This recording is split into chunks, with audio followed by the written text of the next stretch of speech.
at Miller Park, a place where every game is a big event. The Brewers, led by all-stars Ryan Braun and Prince Fielder, try and stop a losing streak. It won't be easy up against National League champion Philadelphia and the big-time power of Chase Utley and Ryan Howard.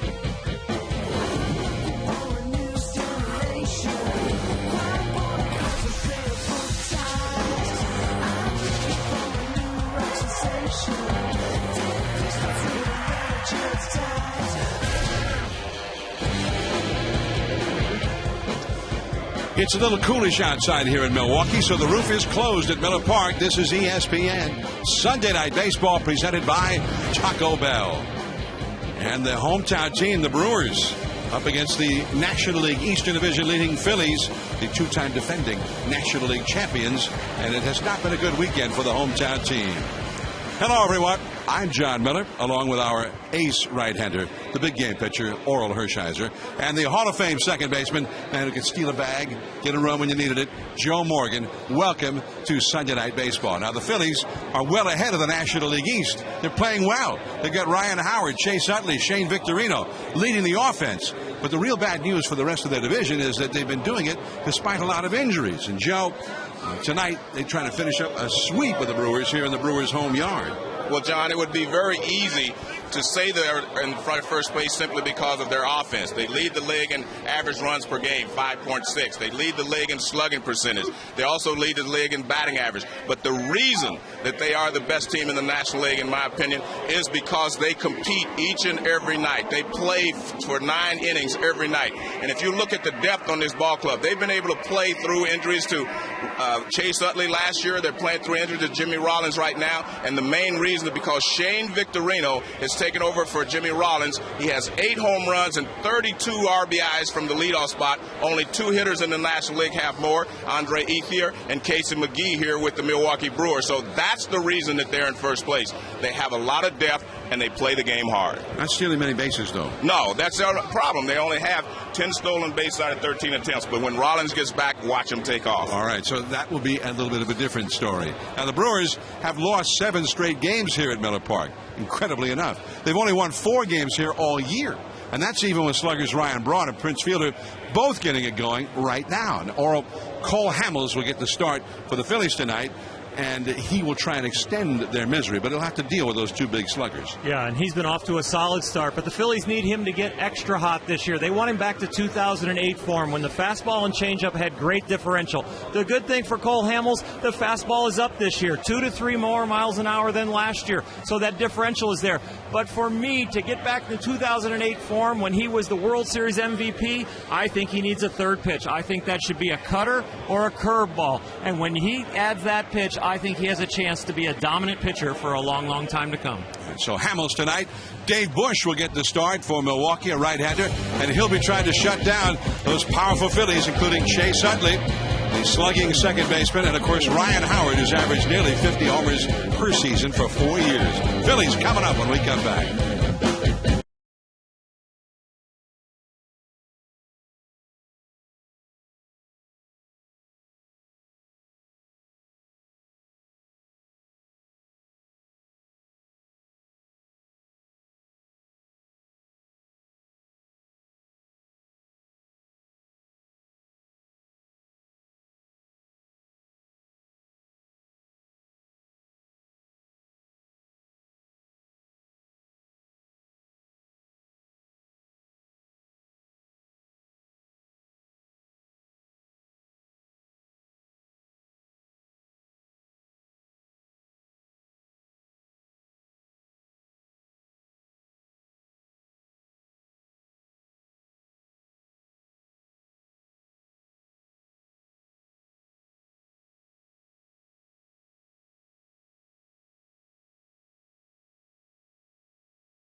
the Bun.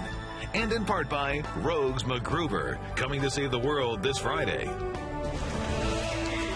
Yeah, the roof does not close that quickly in real life, but we gave you the speeded up version of it. The roof is closed here in Milwaukee at beautiful Miller Park, and the Brewers take the field. And you can watch this game and over 800 other live games on your mobile phone with ESPN Mobile TV. Text TV to 4ESPN. That's TV to 43776. Check it out. Shane Victorino getting ready to lead off for the Phillies. There's Charlie Manuel, and he is trying to manage this ball club to the World Series for the third straight year. It's his 6th season overall as Phillies manager, and I guess you'd already have to say he's the most successful Philly manager of all time. The Phillies batting order now presented by Taco Bell. Victorino, who is one of the league's leading RBI men. He's the leadoff man in center field. Then Placido Polanco, he's hot again. Third base. Chase Utley, the slugger. At second base. Ryan Howard, another slugger. First base. Jason Worth, he can hit the long ball in right field. Raul Ibanez, did I mention slugger? He's a slugger in left field. Then Wilson Valdez in place of the injured Rollins at short. Paul Hoover in place of the injured Carlos Ruiz, the catcher, and Cole Hamels, the pitcher, is batting ninth. I tell you, you look at this lineup, it has been going. The Phillies offense has not stopped, and that's with Jimmy Rollins on the DL. So who took over in leadoff? Shane Victorino, the key integral role to make the club go. And in the leadoff, you see those stats at 289, 7 home runs.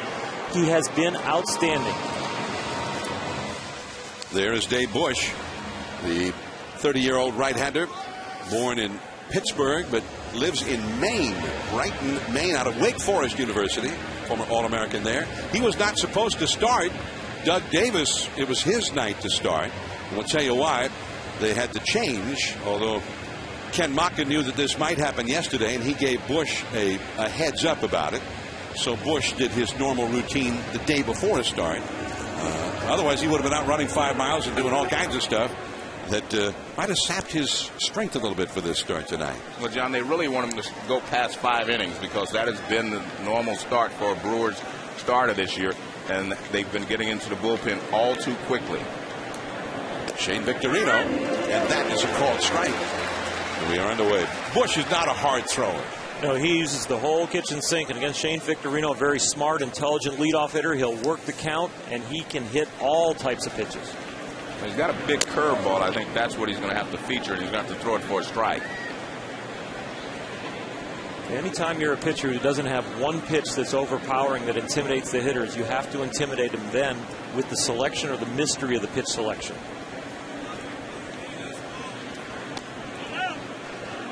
Wow, that was close. I think when you throw 85 miles an hour with your fastball, you like that pitch to be called a strike. 2-1 the count. Polanco on deck. Victorino, what a year he's having. That's foul past first and down the right field line. 2 balls and 2 strikes. Victorino began the day, as Joe mentioned, tied for second in the league in RBIs, and he's been a leadoff man in all this time with Jimmy Rollins out with an injury. Rollins went down after about a week and a half of the season. Shane Victorino is really crowding the plate, not respecting that 85-mile-an-hour fastball. Curveball, and that is a little bit high. 67 miles an hour with the hook. 3-2. Did you adjust where you were, Joe, in the box, depending on pitcher stuff? Usually up and back, not so much in and out. I stood close all the time. Right back through the middle, base hit into center field.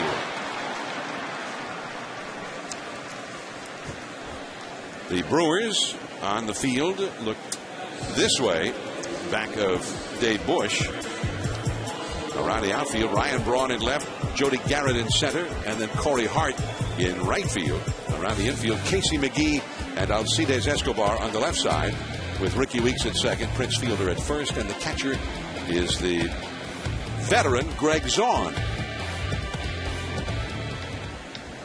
So there's Zaun, 38 years old. Been around a long time. The nephew of longtime Major League catcher Rick Dempsey. Placido Polanco, the hitter. There's Victorino getting his lead from first base.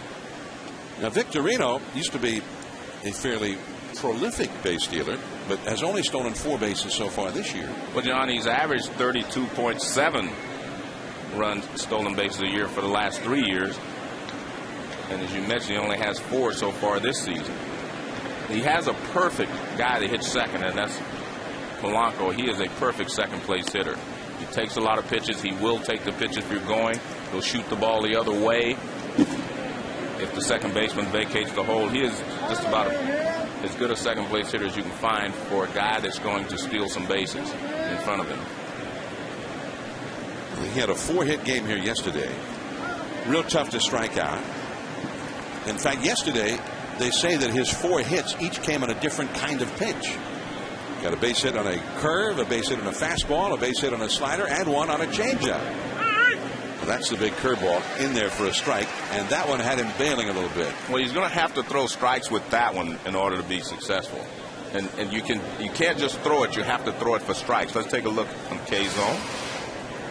See, it starts up and out of the strike zone, and look how much drop that has. And a lot of it is because of the speed. That's not a real fast curveball, 66 miles an hour. It's one thing to have the pitch. It's another thing to put the respect in the hitter's mind that you throw it for a strike.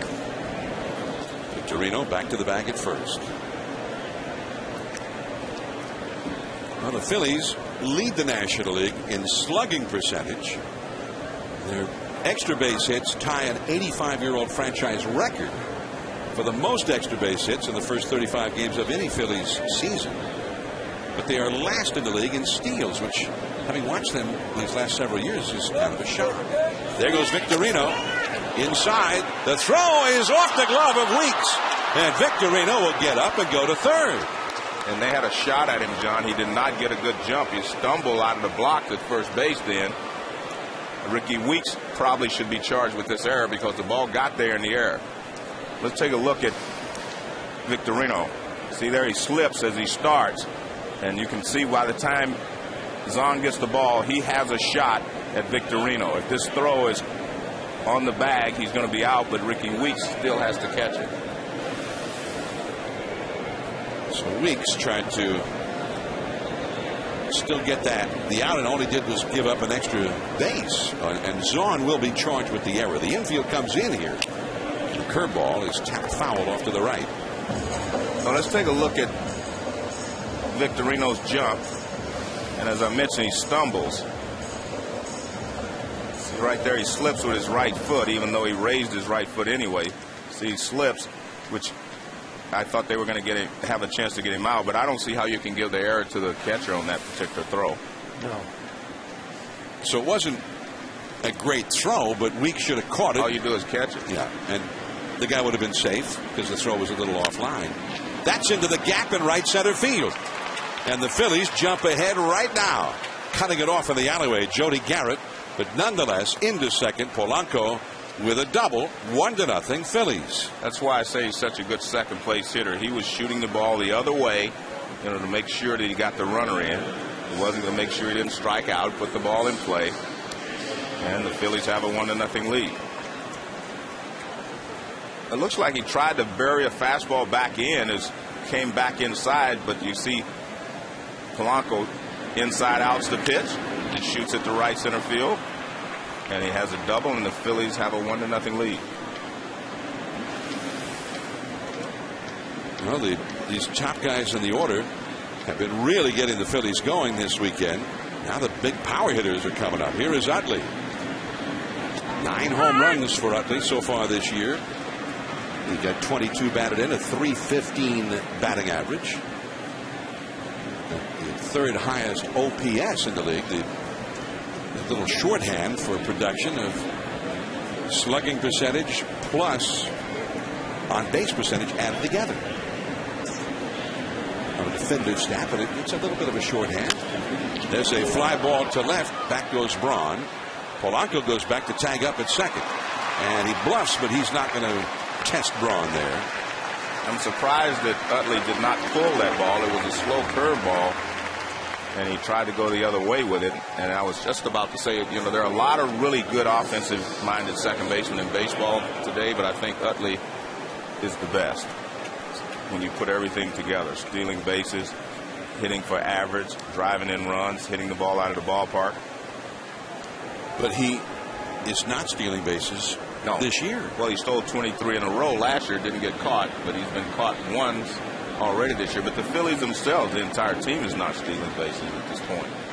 10 steals in their first 35 games. Here is Ryan Howard. Shift on for Howard. And that curveball, 0-1. By the way, they did steal one tonight. We're sitting here talking about how they don't run. And Polanco knocked in Victorino after Victorino stole second and went to third on the throwing error. It was Charlie Manuel. When they do run, they usually make it. Only been caught 3 times. And back to the bag is Polanco at second base. Ryan Howard, we're talking about sluggers, but Howard has not been hitting many home runs here lately. A little bit of a home run drought, only 6 for the year. When he gets going, he hits them in bunches. It's not unusual for him to have a week where he hits 6 home runs. Exactly. 1 strike to count. 1-0 Phillies. And the curve low and inside. Well, this Phillies ball club, we saw the Red Sox and Yankees last week on Sunday Night Baseball. Of course, when you see those clubs, you always talk about the way their lineup will work a pitcher, make him throw a lot of pitches, work the count.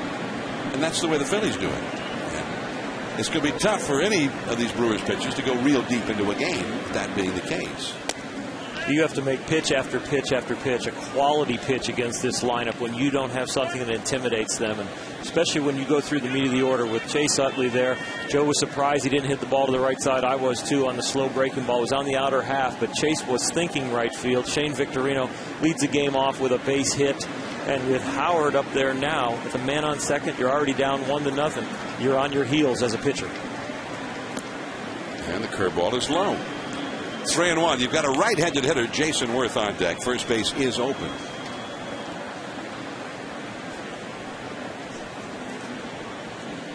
After Worth, then you have another lefty, Ibanez.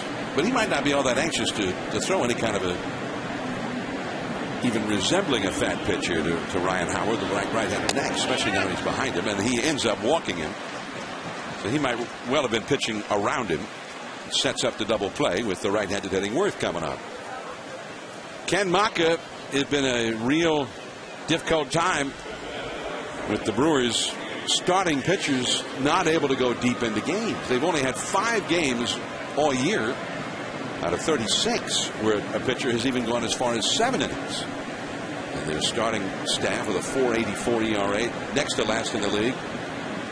There's Doug Davis, who was the original starter for this game, originally scheduled.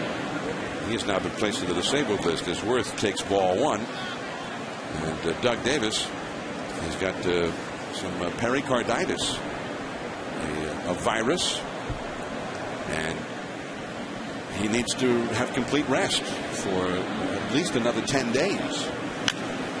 Popped foul and back out of play by Jason Worth, who's got 7 homers, 27 batted in, and a .339 batting average.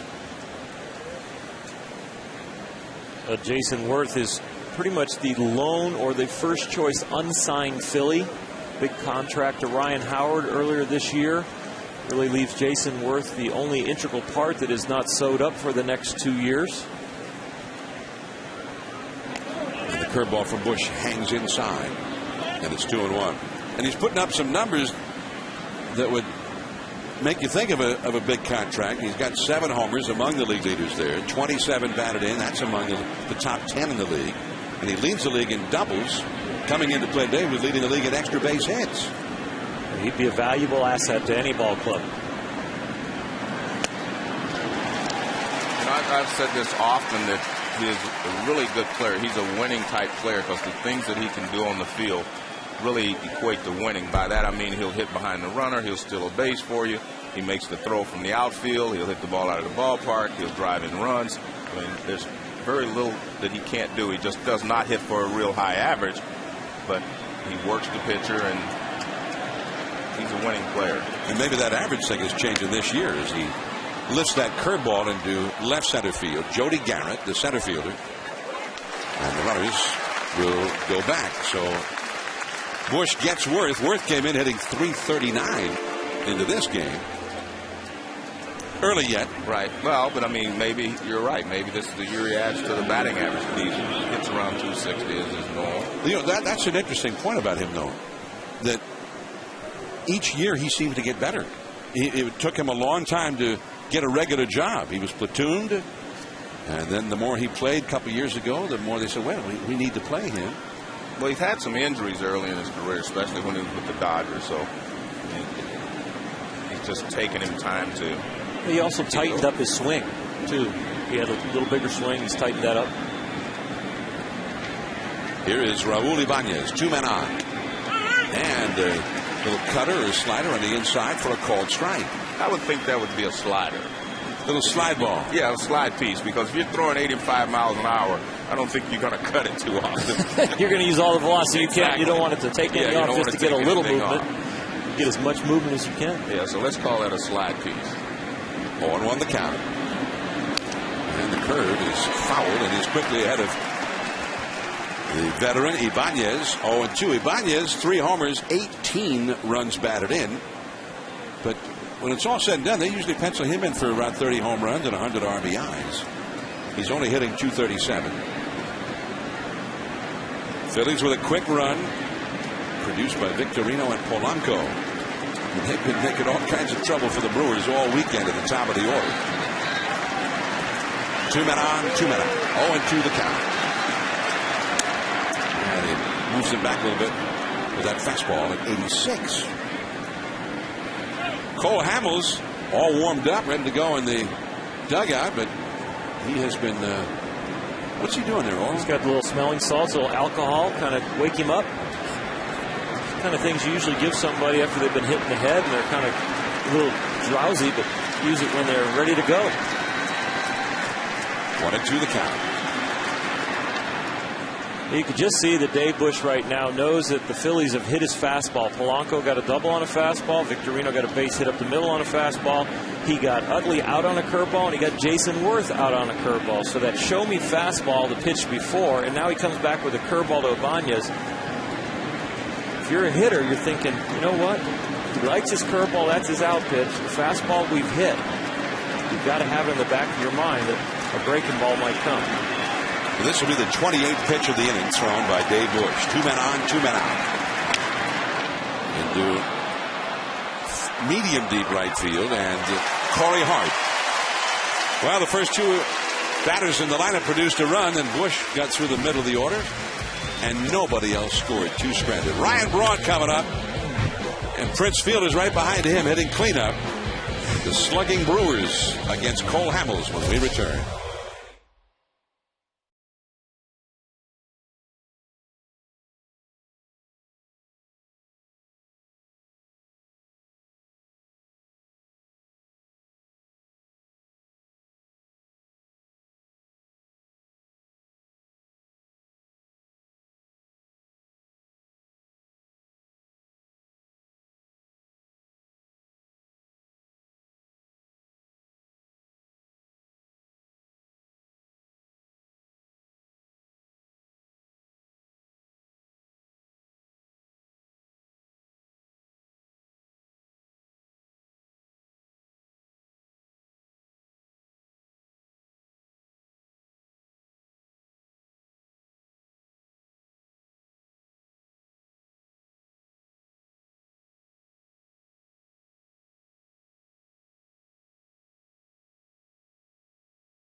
As Cole Hamels takes the hill, Ryan Braun, number 8, he'll be coming up third.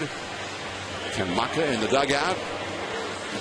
Let's take a look at the Brewers batting order now, presented by Taco Bell. Ricky Weeks The leadoff man at second base, Alcides Escobar, the young shortstop, batting second. Ryan Braun, the slugger, in left field.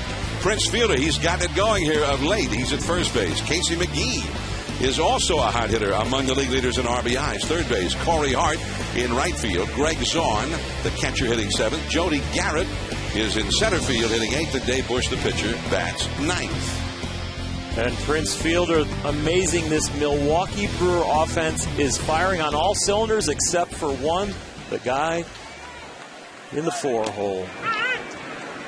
There's a called strike to Ricky Weeks. And even Fielder, after one of the worst starts to a season he's ever had, has come alive here more recently. He's homered in each of the first 2 games of this series. And both of them, those were big flies. They were McCovey, Stargell, Right. unbelievably long home runs. Weeks along the right field line, and there is Jason Worth. One away. Well, John, as Oral said, I still think Hamels needs one more pitch, a different speed, other than just a fastball and a changeup. But he's given up more hits than innings pitched, which is a telltale sign. He's given up 29. He's pitched 29 innings, given up more hits than innings pitched.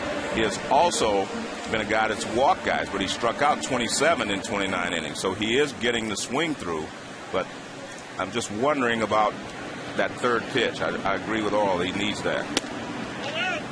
Ball 1 to Alcides Escobar.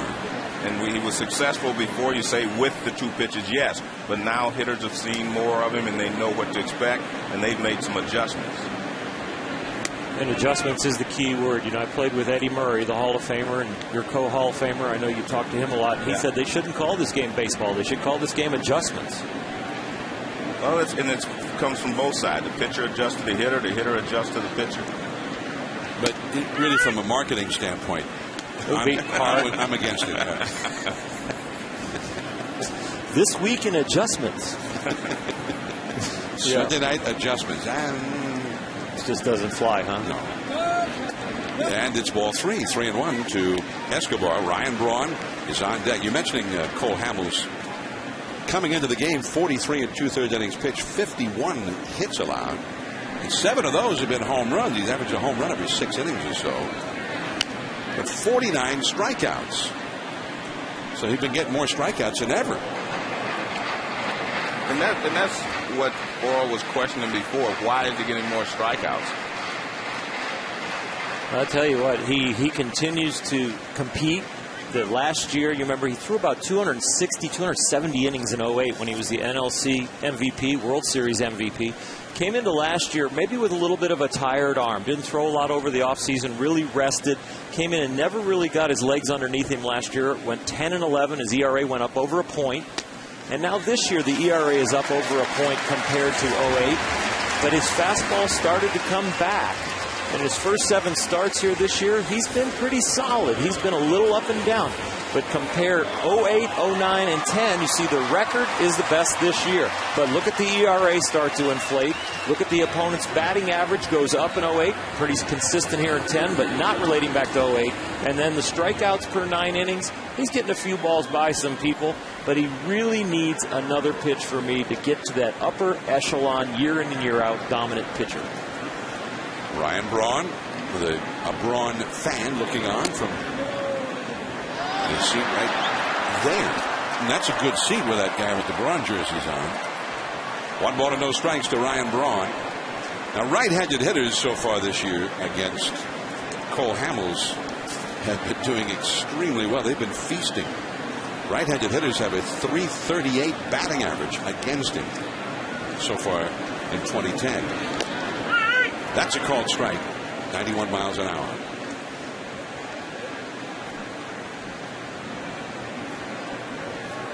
Ryan Braun has hit 2 home runs off him and 12 at bats. So from the right side and with power.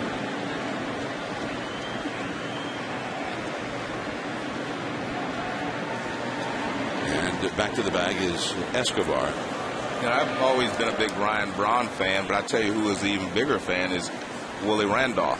He thinks that he has ability to hit 340, 350, still hit his home runs, still drive in runs. He really thinks this guy's a good hitter. And he's smart, and he's aggressive in the batter's box. He's got a 346 average, and he's got 18 walks. Back to the screen. So Braun, what he's not doing is hitting home runs here at home. They're not playing well at home. They're not doing much of anything well here at home. They've lost 7 straight games in Miller Park, which equals the longest losing streak they've ever had at home, wherever that home was. And they are 4-13, which matches the worst start at home that they've ever had. That dubious record was set by the 1985 Brewers. 1 ball and 2 strikes to Braun. Prince Fielder on deck. And he struck him out. Well, there's the reason I think he's striking out more hitters.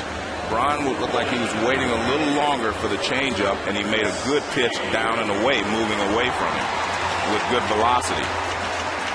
Let's take a look at it and watch where this ball ends up. This ball is tailing away from him down, and you see he's just a little late on it. Prince Fielder, and he takes a called strike. Fielder, so far for the entire year, has 6 homers, 17 batted in. Not the numbers you associate with Prince. You expect him to be like Ryan Howard, hitting 40, 50 home runs. And that's going to go out of play, and he's quickly behind Cole Hamels, 0-2. Prince has not gotten hot yet. Everybody would say, well, maybe it's his contract year. He's feeling nervous. I don't think that at all. This big fellow will get hot. He will put his numbers up. He plays very intense no matter how the Brewers are doing, win or loss. You really respect the way he competes on the ball field.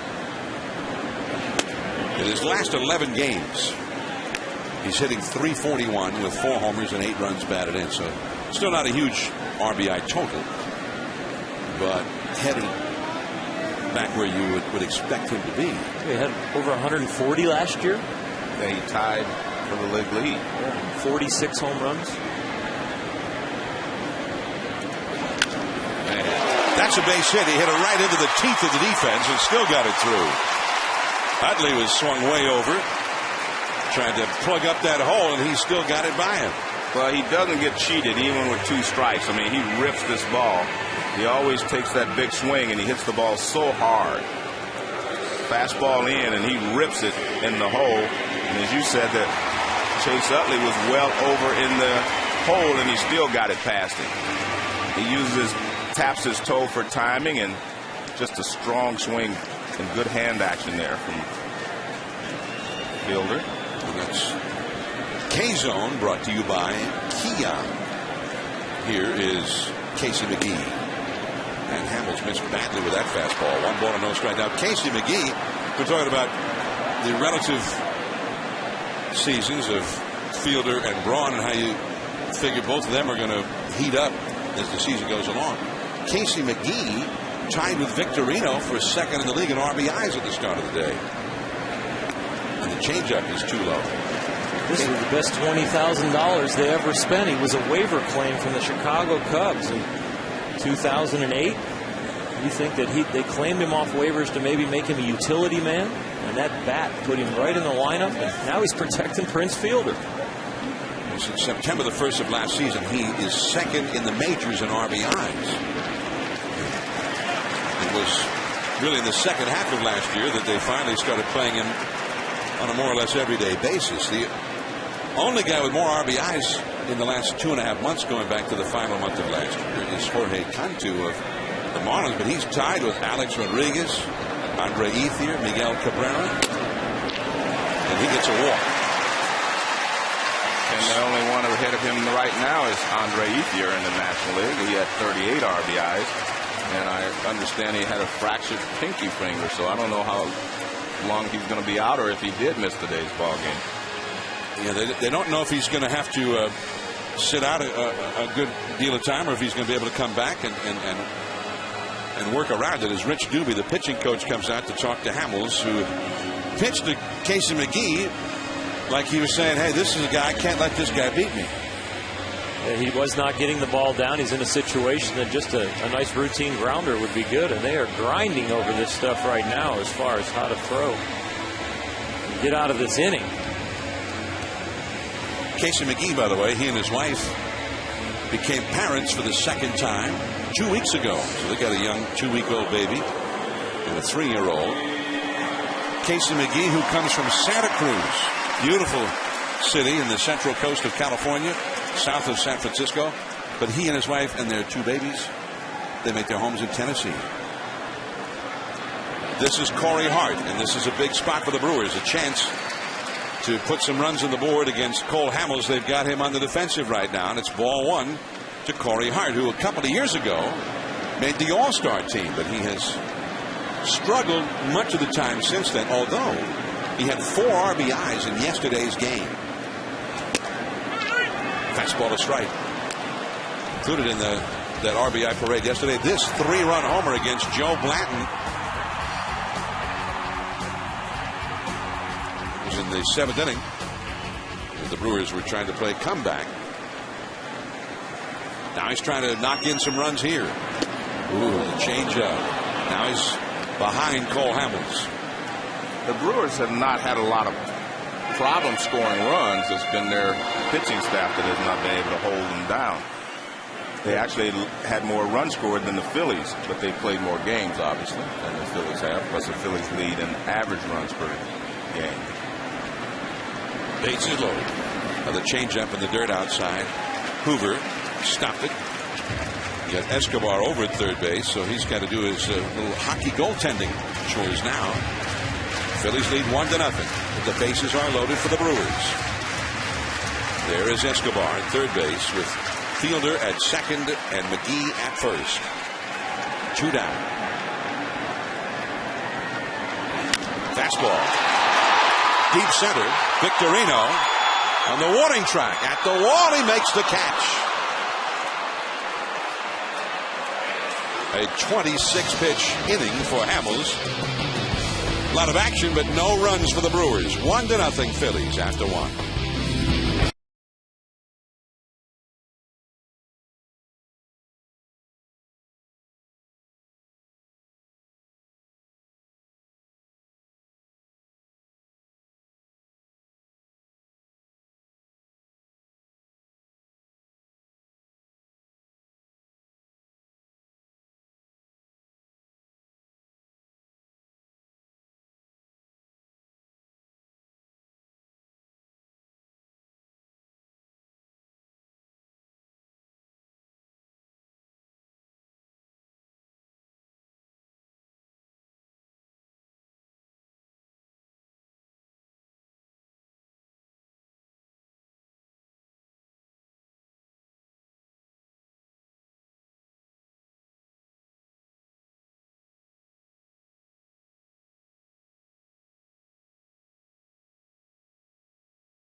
We are in Milwaukee, where the Phillies have a 1-0 lead over the hometown team. We start the second inning with Wilson Valdez. filling in at shortstop with Jimmy Rollins injured. In fact, the injury replacement for Rollins is also hurting right now. Juan Castro got a hamstring problem, although he is still on the active roster. Carlos Ruiz, the regular catcher, is also down. He kind of twisted his knee and played the plate the other day. May need another 3 days or so. 1 ball, 1 strike to Valdez. Jimmy Rollins expected back maybe by next weekend. Brad Lidge on the DL yesterday with an elbow. And he's out. That ball hit him after he left the batter's box. He doesn't know he's out. Valdez went back into the batter's box. He still wants to bat. But the plate umpire, Greg Gibson, immediately called him out. Now he's explaining it to Charlie Manuel, and Charlie was going to come out. He wants a more up close and personal explanation.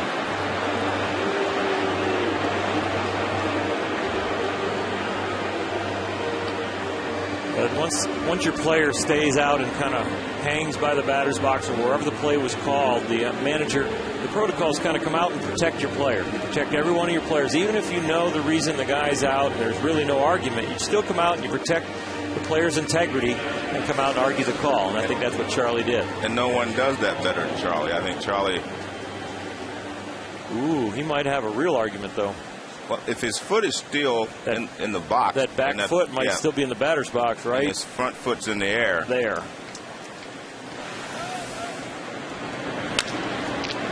That's a fair ball hit by Hoover. And he is going to get a double as the ball is picked up finally by Braun in left field. Now let's go to the studio. Here's Steve Berthiaume with a Sports Center right now.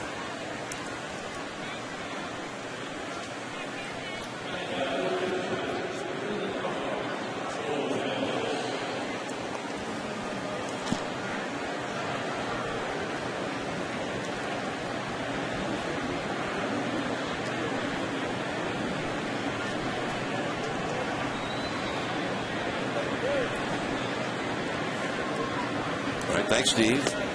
Here is Cole Hamels. Hamels 2 for 15 as a hitter with a double and a run batted in.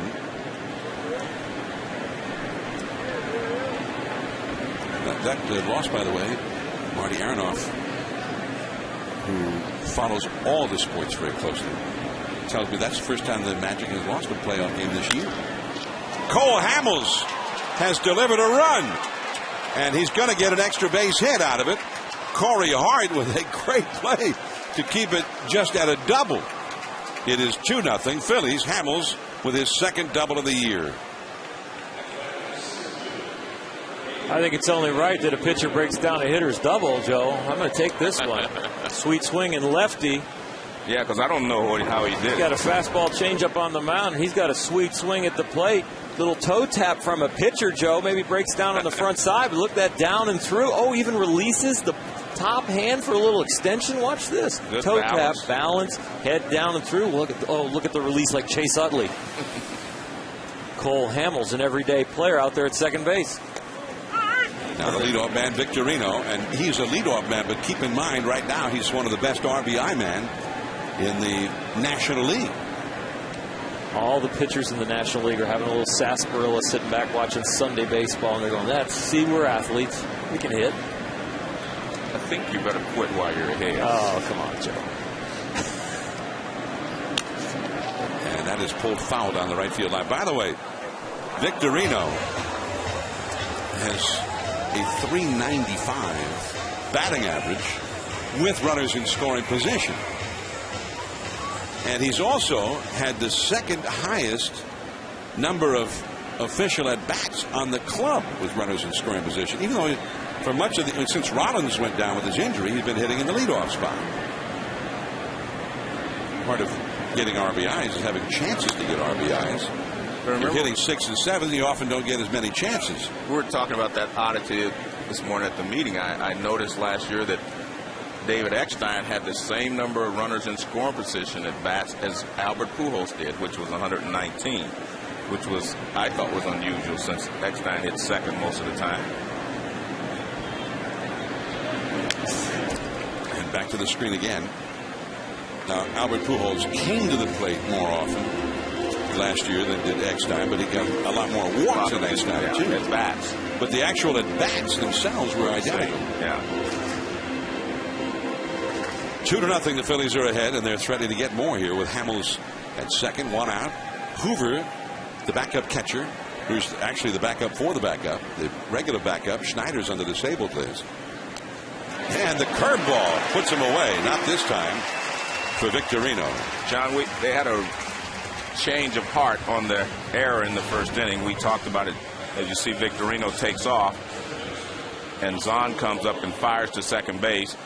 You know, I thought Weeks should have caught this ball. You see right there, he had a chance to catch it, but he pulled his glove down too quickly.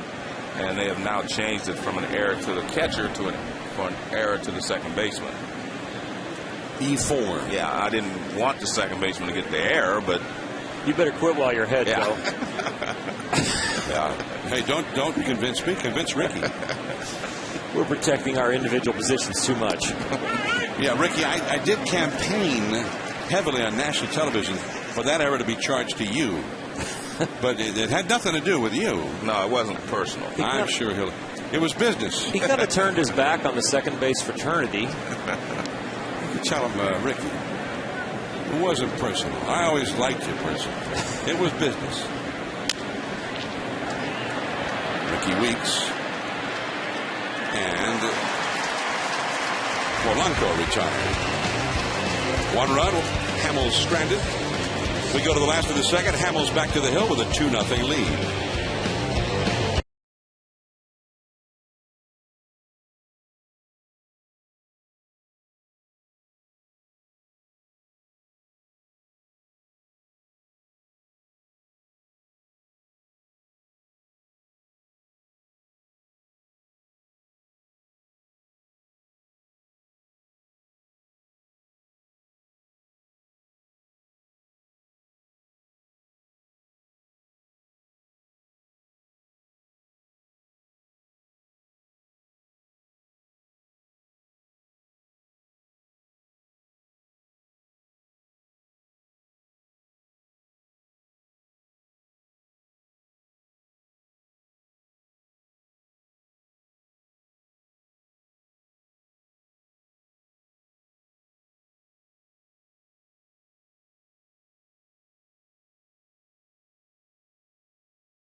Monday Night Baseball on ESPN, presented by Sears Lawn and Garden at 7 Eastern. Daisuke Matsuzaka and Phil Hughes match up. Then it's back to the Bronx on ESPN's Wednesday Night Baseball at 7 Eastern. Yankees and the first place Rays.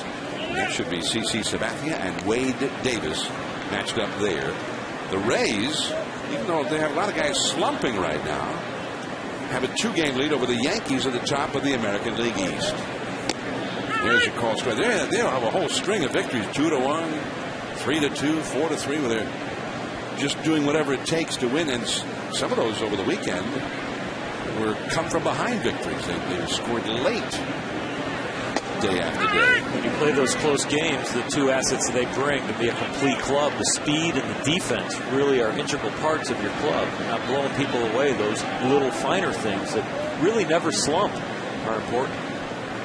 26 and 11 for the Tampa Bay Rays. There's Fielder and Braun in the dugout as Greg Zaun pops a foul back and out of play. The Rays will be in New York starting Wednesday, and we'll have that on Wednesday Night Baseball. The Rays 26 and 11, as we said. The run differential is the best in all of Major League Baseball. Nearly 5.5 runs a game, even though they've been slumping lately. They're starting pitching with a 2.62 ERA. And that leads the major leagues. Even though the National League doesn't have the designated hitter, no team starters in the National League have an ERA as a group that low. All 5 of their starting pitchers have earned run averages between 2.5 and 3.5. Well, no wonder they're winning all the time. That makes it easy. You still have to score enough runs. 1-2 the count. And so far, the Rays have outscored the opposition by more than 2 runs per game. Now, that's huge. I saw Tim Kirchin. I remember we had this discussion at the World Series about run differential because, I'm not a big believer in it. But his point was that he told me the Yankees, 1927 or some Yankee, he knows all those things, had the highest run differential in the history of baseball. Curveball into center field and caught by Victorino. And my point is, you work from there to when you're talking about run differential. Just an indication, in this case, of when there's how dominant they have been. Well, if you're talking 2 runs more per game, that says something. Yeah. Well, run prevention, run differential. Shane Victorino gets a great jump on this ball. You talk about a man on first and no out compared to 1 out, nobody on for a pitcher. Look at him come in here and cover that ground in a hurry. That's not even close to a diving catch, so he's even got more range. What a trademark of that Tampa Bay ball club is excellent defense. Right. To back up that excellent pitching.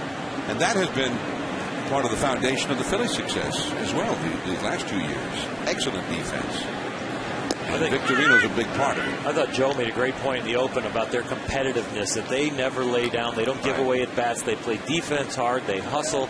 And that's the one thing about a club that's looking to get back to the World Series for the 3rd time in a row, the 3rd year in a row. Charlie Manuel has these guys play hard every single day. I think he's the perfect manager for this team. And, Charlie, he doesn't take himself too seriously, but he takes the game very seriously. And later in the telecast, I'll tell you a conversation that he was really proud today when we were talking about his hitting. I brought up the fact that he hit 189 home runs in Japan. And we were talking about it, and Charlie was telling me that, he was really a good hitter, coming up.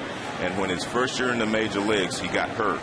He broke his leg, sliding into second base. They had those old bags. And it took, he was on his way to a great career as a hitter in the major leagues, and he broke his leg, and he actually got his leg fixed when he was in Japan, and he had a real nice career over there. But he said to me, he just loved to hit. That's what he loved most about this game, just hitting. He's a great hitting teacher. Right. He was an integral part for Manny Ramirez and Jim Thome when he was the hitting coach for the Cleveland Indians. I got another name for you. He told me that he said he loved talking to Albert Bell. Well, he said Albert Bell understood the hitting about as well as anybody. 3-2 the count. And a bloop into left center, base hit for Jody Garrett. Garrett out of Stanford, who hit for the cycle 8 days ago. Not many guys can say that. You never hit for the cycle, did you, Joe? John, I can't remember. I don't think so. And Oro never allowed a cycle to be hit against him. Really? Did you? I don't know. I don't either. I don't know. I don't think that's because of age. I just think that's because of rarity. Yeah, I don't know. Same here. I'm not sure. He hit for the cycle in Arizona as Dave Bush bunts it foul.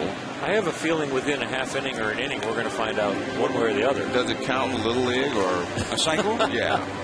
You mean ever or just in the major leagues? In the show. In the show? Yeah. I doubt it because I think I would probably remember if I did it in the show. It's an accomplishment. It's sort of an oddity more than anything else. That ball bunted back to Hamels. He makes the catch, but does not throw it to first. He went through the whole idea, the whole ballet of setting himself and starting to make the throw, and then did not make it. As the guy who was closest to first base was the runner Garrett, as Utley was still on his way over there. He had an opportunity to probably let this ball bounce if he was thinking a little bit more in advance, because it's so far out there. He can just, as long as it doesn't hit your glove and you drop it on purpose, you're not allowed to do that. But you're allowed to come in to field it and let it bounce and then kind of trap it. But you see, he just gets enough leather under that to catch it. But if he comes in and kind of traps it on the ground, he can go to second or he can go to first either way and probably end up with a double play with a force play or a rundown. Yeah, because you can, on a bunch, you can go ahead and let it, like you say, let it drop. You just can't catch it and drop it on purpose. Used to be able to. Like a water balloon or an Easter egg toss, you can't take it and just kind of softly drop it onto the ground. Somewhere back in the 70s, they changed that rule. And I think the Baltimore Orioles were somehow involved in it, as Weeks takes a strike, and he's quickly behind 0-2, where the Orioles would regularly drop balls and start a double play. And finally, the rules committee said, that's enough. If you drop it intentionally, the batter is out and the ball is dead. Yep. And that was right in the middle of your career, Joe. 0-2 the count, and back to the bag at first is Jody Garrett. Now, this is a spot where a steal could be helpful. 2 down to the leadoff man up there, but Garrett has not stolen a base this year. And it can be difficult to get that jump against a left-hander like Cole Hamels.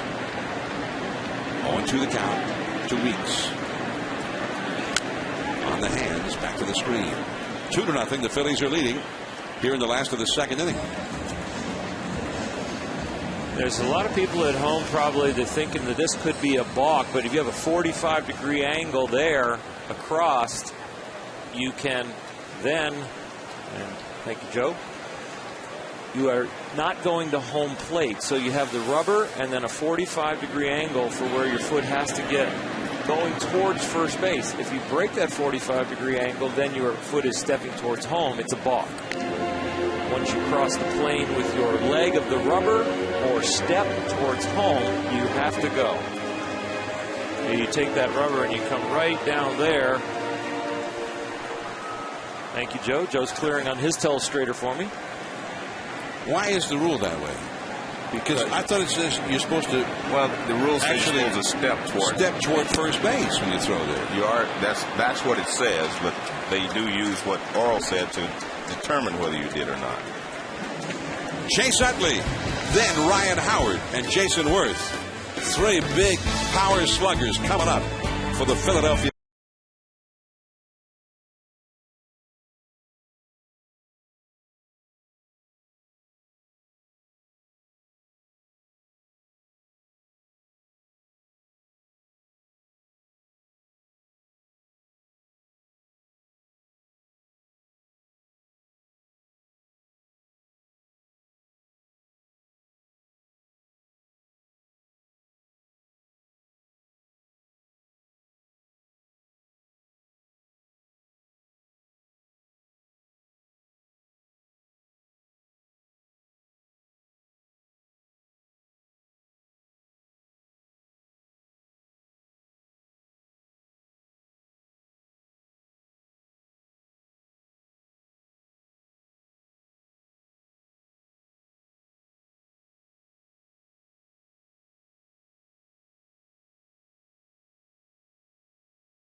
And in 19 1970, the Brewers were born when they came in as the Seattle Pilots moved here. They were an expansion team of 69. But when the American League was born in 1901, Milwaukee was a charter member of the American League as the Milwaukee Brewers. But the Milwaukee Brewers, after 1 year, moved to St. Louis and became the St. Louis Browns. And in 1954, the St. Louis Browns moved to Baltimore and became the Baltimore Orioles.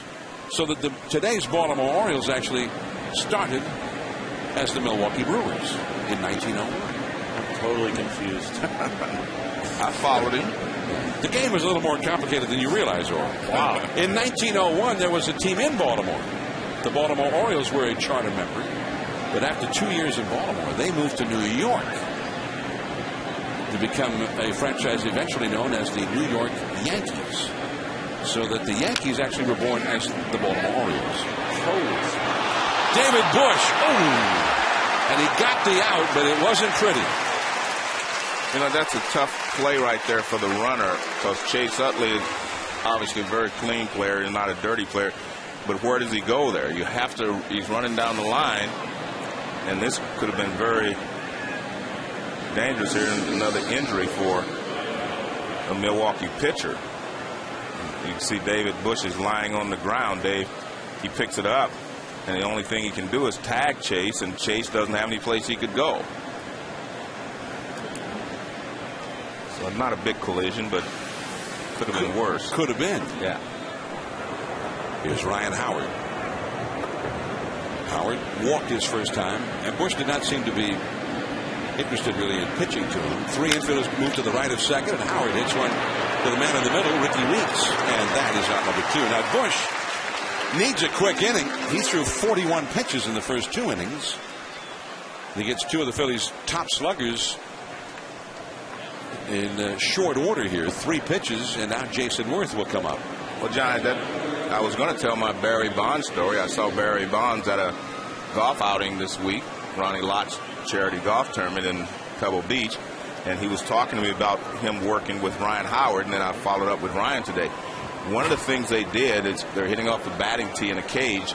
He put a chair out there for Ryan to try to hit the ball, and make it hit the chair. Ryan hit balls everywhere but the chair. Barry got upset, he said. This is Ryan telling me this. He got upset and said, "Give me the bat." And it took Barry about 3 swings to hit the chair.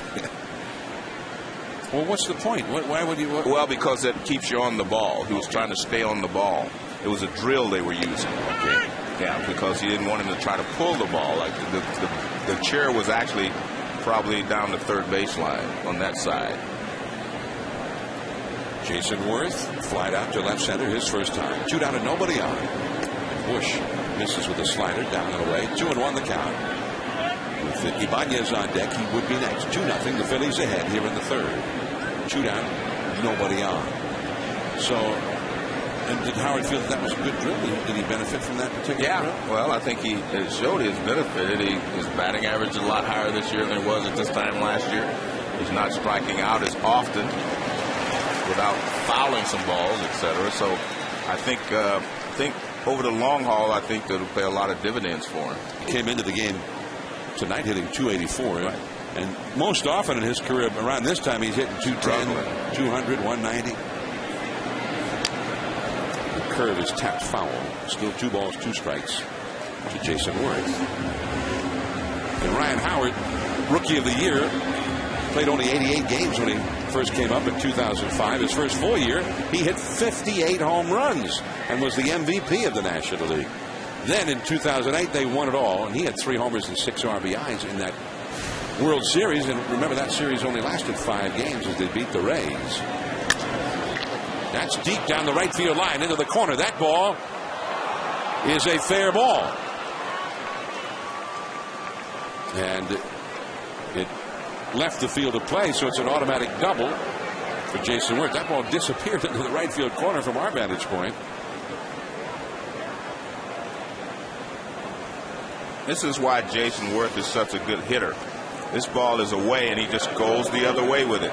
He might take that same pitch and pull it later in the ball game, but he uses the entire field. And this ball goes right down the line, and hits fair and bounces over the wall. And Corey Hart's making sure everyone knows it went out of play. So now Ibanez with a runner at second. That's the fourth double hit by the Phillies in these first 3 innings. They lead 2-0. Ibanez hit a fly ball to right his first time. 19 doubles this year for Jason Worth, the most in the National League. Well, because he shoots the ball in the gaps, uses the entire field, that's why he hits so many doubles. Like I said, next time maybe he may pull it down the left field line for a double or find a gap.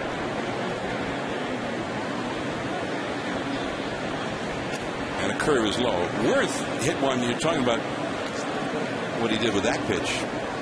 He tied up a game against San Francisco a couple of weeks back. And Tim Lincecum had started. It was his game to win. 2 outs, 2 strikes, and the bases loaded, down by 3 runs. He hit a pop-up along the right field line that hit right on the foul line, cleaned off the bases to tie that game. And they eventually won the game in extra innings. Well, they had been struggling through a road trip at that time. Came back and won that game with his big hit to tie it. And that's when we saw them that following weekend when they took a series from the Mets and annihilated Johan Santana.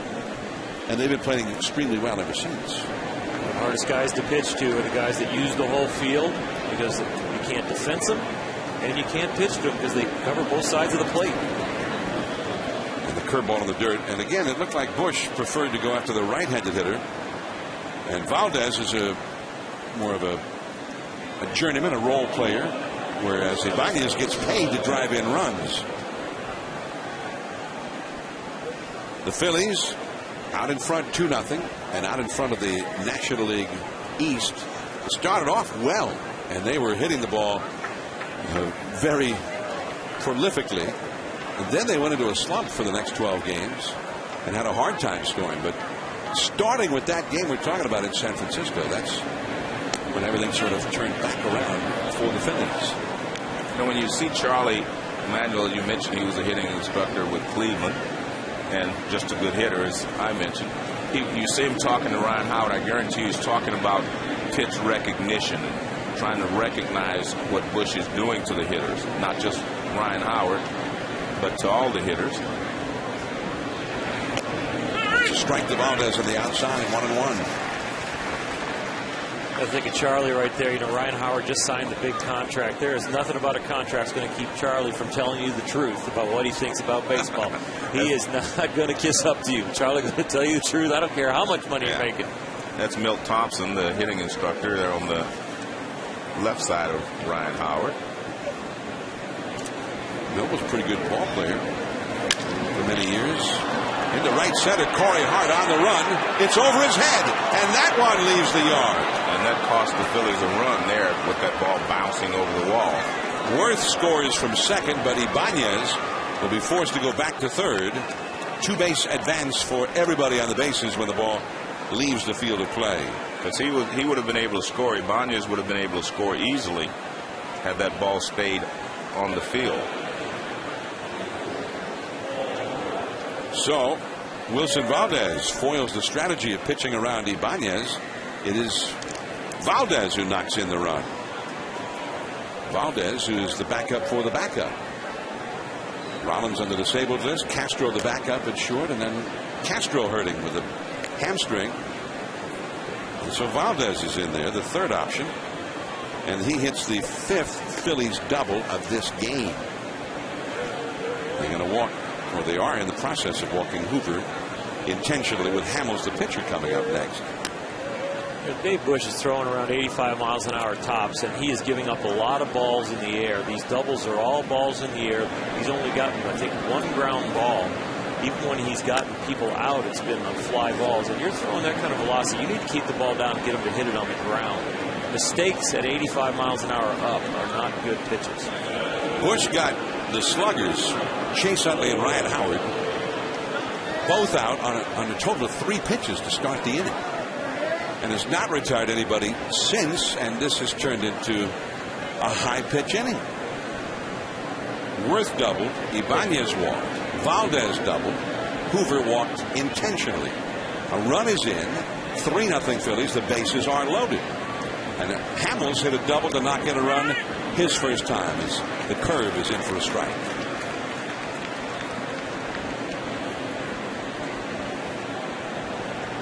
has been a nightmarish homestand for the Brewers. They've lost every game in the homestand. 5 in a row. Curveball. Called a ball inside against. 1 ball, 1 strike. We just showed Cole Hamels average of 188. I thought a pitcher is a good hitting pitcher, anything above 175. Hit 9th once every 5th day. You get to hit off a big league pitcher. 3 of the 4 at bats. Even if you go 9 innings, you get 4 at bats. You're usually called on to bunt. So a lot of times you only swing the bat once a week. Fouled off the left field line.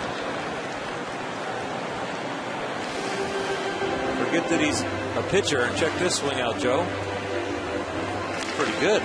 Well, look, he's a low ball hitter like most left-handed hitters. I'll give him that. You're going to get more respect, Cole, if you get a hit here, okay? Joe's going to give you a little love. He drove in the second Phillies run. Now he's got a chance to open it up a bit. Let's see if he can get this curveball. Not bad. He kept it. He was able to put it in play. Kept his balance, but he's just out front as far as the timing, right? 1-2. Well, if you're Bush, I think you have to throw him another one and throw it a little sharper to make it a little lower. Yeah, trust your catcher and bounce it.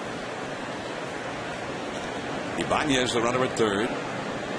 Valdez at second. Hoover at first. 2 down. 1-2 the count. And he got him looking at a fastball. Another run. 3 left on. Escobar then. Braun and Fielder. The power is coming up for the Milwaukee Brewers.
Taco Bell, and indeed we are in Milwaukee. Beautiful Miller Park. A little chilly outside. Going to get down into the 40s tonight here. In a beautiful day though. And downtown where we were near the Milwaukee River, not far from Usinger's Sausage Factory. Not that I would ever go over there without telling you guys about it. But you don't have to tell me. I gave that up. There are the Brewers now against Cole Hamels. Alcides Escobar. The curveball is in there for a called strike with Ryan Braun and Prince Fielder to follow. John, by the way, you were asking me if I ever had a hit for the cycle. Yeah. Well, they said I didn't, but I prefer to say that here in Milwaukee, in County Stadium, my rookie year, I had 2 home runs, 2 doubles, and 2 singles. That's better than the cycle. In the same game? Same game. Got 6 hits. 2 homers, 2 doubles, and 2 singles. 6 for 6. No triples. Whoa! Whoops. Cole Hamels is a tall guy, but not quite that tall. I'm not so sure they were going to get Escobar anyway, but it was not. I think he was going to be safe. Yeah, I do too, but it wasn't a well-played ball by Howard. He charges, waits for it, gets it on the good hop. Now he tries to underhand it, and I still don't think he would have gotten Escobar. I think that should be a base hit. And it is scored as a hit for Escobar. So now me and the scorekeeper on the same wavelength now. Yeah. Very good, Joe. Finally got one right. Here is Ryan Braun. Actually, the official scorer eventually did agree with you on that first one. Braun lifts a high pop fly in the shallow right. There is Worth, and Braun is quickly retired. For whatever reason, Braun is not hitting in this ballpark. John, that pitch right there, he had everything right except his back shoulder. He dropped his back shoulder, and that's why he was underneath that ball. It had a good sound to it. Now watch how his back shoulder goes down. See that? Goes underneath the ball. And that's the reason. Watch how see that back shoulder goes underneath it. And it turns his swing into an uppercut, which is the reason they hit that ball in the air and didn't hit a line drive to right center field. You think if his mindset was to go to right field, it would, because that looked like his swing up actually wanted to pull. That's why the back shoulder dropped. Prince fielder. That's a double play ball. Valdez one over to first, two, a double play, and just like that, the inning is over. Cole Hamels with a quick inning, which he needed. In six.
The Milwaukee Brewers, and now we're going to have some FaceTime with Rich Doobie, the Phillies pitching coach, presented by Edward Jones. And Rich, many thanks. Welcome. How you doing, guys? Rich, Oral Hershiser, Cole Hamels was frustrated last year. A lot of times the results weren't the same. How do you think his makeup is this year so far? He's got much better makeup. Coming off the World Series, being a World Series MVP, and having such great success so early, it was probably a hindrance to him. And last year didn't go as well, and he really fought himself instead of just competing against the other team. A lot is said about his fastball changeup combination. What do you think the third pitch that brings him along and really polishes him off as a pitcher will be? Well, it's going to probably be the curveball, but a lot of nights he fights his curveball. He really is not confident in it. When he gets it going early, he'll stay with it. If he doesn't have it, he'll go away from it. So we've added a little bit of a cutter that he can throw for more strikes when he doesn't have the curveball and doesn't have the command of it. Hey, Rich, he's 51 pitches. He just had a 5-pitch inning. How deep in this game can he go? He's been 110, 115 pitches, and he's on his 7th day, so he's got plenty of rest. I'd like to see more 5-pitch innings, that's for sure. Rich, many thanks. All right, thanks, guys. That's Rich Doobie, pitching coach of the Phillies. Yeah, he needed one. He had thrown 46 pitches in the first 2 innings. Looked like it might be a rather short night for him at that point after a couple of very difficult innings, but he had the quick one, and now sky's the limit. Dave Bush with a 1-strike count to Shane Victorino. And Bush may be well saying, wait a minute, these guys are up again? It's only the 4th inning. It's the 3rd time, the start of the 3rd time through the Phillies batting order. Victorino has singled, stolen a base, and scored a run, and he has struck out. Phillies got 1 run in the 1st, 1 in the 2nd, 1 in the 3rd. a trend that Bush would like to stop right here. He's being attacked by the picket fence with all the little ones, but at least he hasn't given up any crooked numbers. And if they come back and win this game, it's because he bent and didn't break. Bush, and there is one away.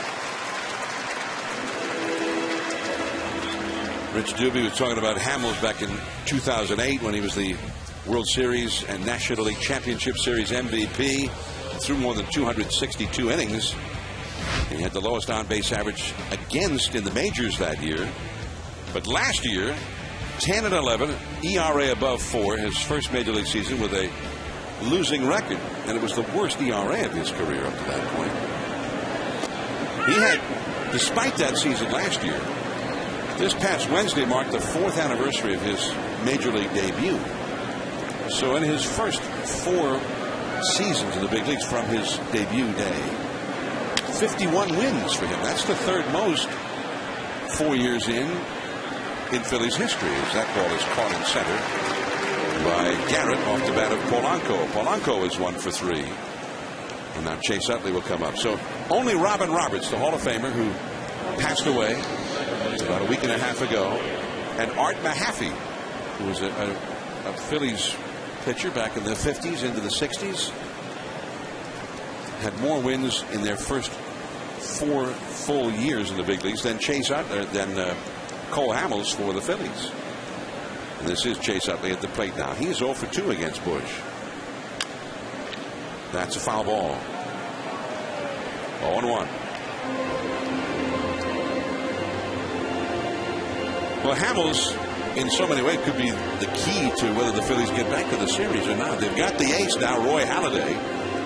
And Halladay has been very ace-like, 6-1 with a 1.59 ERA. The question is, can Hamels go back to where he was 2 years ago? And that is a quick inning for Bush. He needed one and got one. 8 pitches after 66 pitches in 3. Back to the hill goes Hamels. Casey McGee coming up.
Begins at 7:30 Eastern with the Kia NBA shoot-around. And then at 8, it's the NBA Draft Lottery. 14 teams get their chance at getting the #1 selection in the upcoming draft. At 8:30 Eastern, Rajon Rondo and the Celtics now up 1-0 to take on Dwight Howard and the Magic. Game 2 of the Eastern Conference Finals on Tuesday. ESPN. Ray Allen, 25 today. Celtics won it 92-88. Hey man, the Celtics are good. They play team defense. They got that new thing, that run prevention, you know. Just like the Red, like the baseball, like the Red Sox, yeah, like the Red Sox. Yeah. They just turned that defense on at the very end of the season in the playoffs. So Danny Ainge said, "Hey, this." He called Theo Epstein. And said, "Yeah, clue me on this run prevention thing. We call it basket prevention." 1-1 to Casey McGee, the young slugger, and this guy. A lot of people, I'm sure, are saying, "Well, who is he?" Casey McGee, tied for second in the league in RBIs, hitting right behind Ryan Braun and Prince Fielder, and putting up big numbers. Ooh, the changeup, 2-2, and a 2-1 count threw him that changeup, and he got one of the best changeups that you'll see. And that's when you see that differential between the fastball and the changeup. That's when you see that swing, a swing and miss type swing, and not just easy contact, action, and change of speeds. Back to the fastball in of the hands. It fouled Ryan Howard. One away, so pretty good pitching there to get a tough hitter. Well, sometimes in the Kia K zone, we take a look. Sometimes the changeup can get a swing and a miss, and sometimes it gets out on the fastball in the next pitch. You get him out in front, so you slow him down. Now he wants to read the speed. Now you come back with the fastball, and you beat him with the fastball in, and you get the pop-up. The hips clear, everything out in front. He gets beat a little bit, so he has to drop the back shoulder and the barrel of the bat, and you get a pop-up. One out here is Corey Hart down. You know, you were talking about Casey McGee. He hit the walk-off home run when we were here against St. Louis. You know, what was really our first official, I guess, Sunday night game. We had opening day with the Yankees in Boston, and then he hit the walk-off home run in the ball game here against St. Louis. That's right. It was becoming a difficult night for the Brewers as the Cardinals had tied the game with back-to-back homers in the ninth inning. They'd had a 3-run lead, and Trevor Hoffman was not able to hold it, and then McGee sent everybody home happy with the walk-off home run. There's Casey McGee, Corey Hart, and that's it for a strike. And I guess the question is, who is Corey Hart, and why didn't the Cubs know who he was when he was their guy? And did the Brewers know who he was when they actually got him? That's a base hit to left field for Hart. One out, runner at first. And let's go to the studio to Steve Berthune for a Sports Center right now.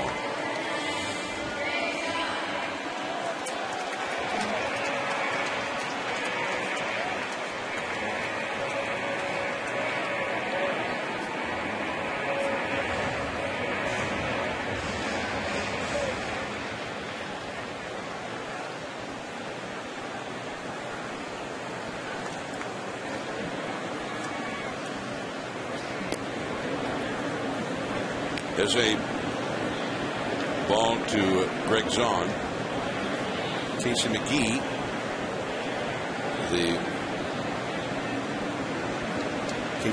the former Cub property, who ended up coming to the Brewers. And that's a swinging strike. 1 ball, 1 strike. Not Corey Hart. Right. He was a Brewer all the way along. Well, Casey McGee, I mean, they knew he could hit. They thought he was a pretty good hitter. They just didn't know where he was going to play. As you said, they thought he was going to be a utility guy. Well, he has staked his claim at third base. It was a waiver claim, right? 2008 waiver claim, $20,000.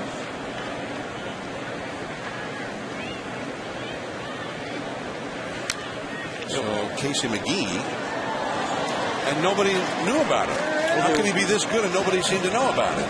If you read the interviews and talk to him face to face, he always had the confidence that he could contribute at the big league level. I don't think he thought he could contribute at this level. Nobody does when you first get here to the big leagues. But confident in his bat his whole life. What they were worried about when they first acquired him was he had kind of rocky hands. He has worked very, very hard at becoming an adequate third baseman. It was almost like he was a guy without a position. Exactly. 1-2 the count. And Zahn fouls it away again. Yeah, he was going to be possibly a utility player and a power bat off the bench. Corey Hart. So apparently I was calling Casey McGee Corey Hart there when I was making my big point. But well, I just ignored it. Because I actually knew what you were talking about. That's the first time in 21 years. I knew what you were talking about. I knew where you were going. Yeah. Even though I was saying, giving them the completely wrong name for him. On radio, you get away with that, John. Even on radio, it would not work. No. And even on radio, don't ever do it. Get it right. Okay. That's my credo. Well, Ford Frick Award winner this year. That's Corey Hart right there. We've known about him forever. Doug Holmes picking you up, our director. Casey McGee on the right there. And he's the guy nobody seemed to know about. And even when I'm trying to talk about that, I don't get his name right. Still a problem. So 2 down as Zahn strikes out against Cole Hamels. 2 down, and Jody Garrett will come up. 3-0. The Phillies on top here in the last of the 4th inning. We're going to be visiting with Ken Maka, the Brewers manager. 60 seconds after the Brewers at-bats have ended. Stay tuned for that. Jody Garrett hit a single his first time. Hart running, the semi-pitch out, the throw to second, and he's out. And this inning is over. Didn't look like a full-fledged pitch out, but the next best thing, almost as if they knew it was coming. We're heading to the 5th inning. Ryan Hart will be coming up, but first we're going to chat with Ken Maka back in 60 seconds.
Now, some FaceTime with manager Ken Maka of the Brewers, presented by Edward Jones. And Ken, welcome to Sunday Night Baseball.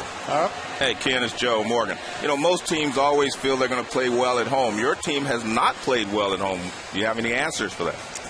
Well, I think that regardless of where you're playing, you got to get quality starting pitching, have a chance to win, and then your bullpen. If you're behind, you have to have your bullpen hold you. If you're ahead, you want them to go ahead and carry the lead for you. And that's something that really hasn't happened for us. We get a good pitch game. We got 3 well-pitched games by our starters against Atlanta, and then our bullpen came in and kind of gave it up. So the pitching's been one of the things that we're trying to get straightened out.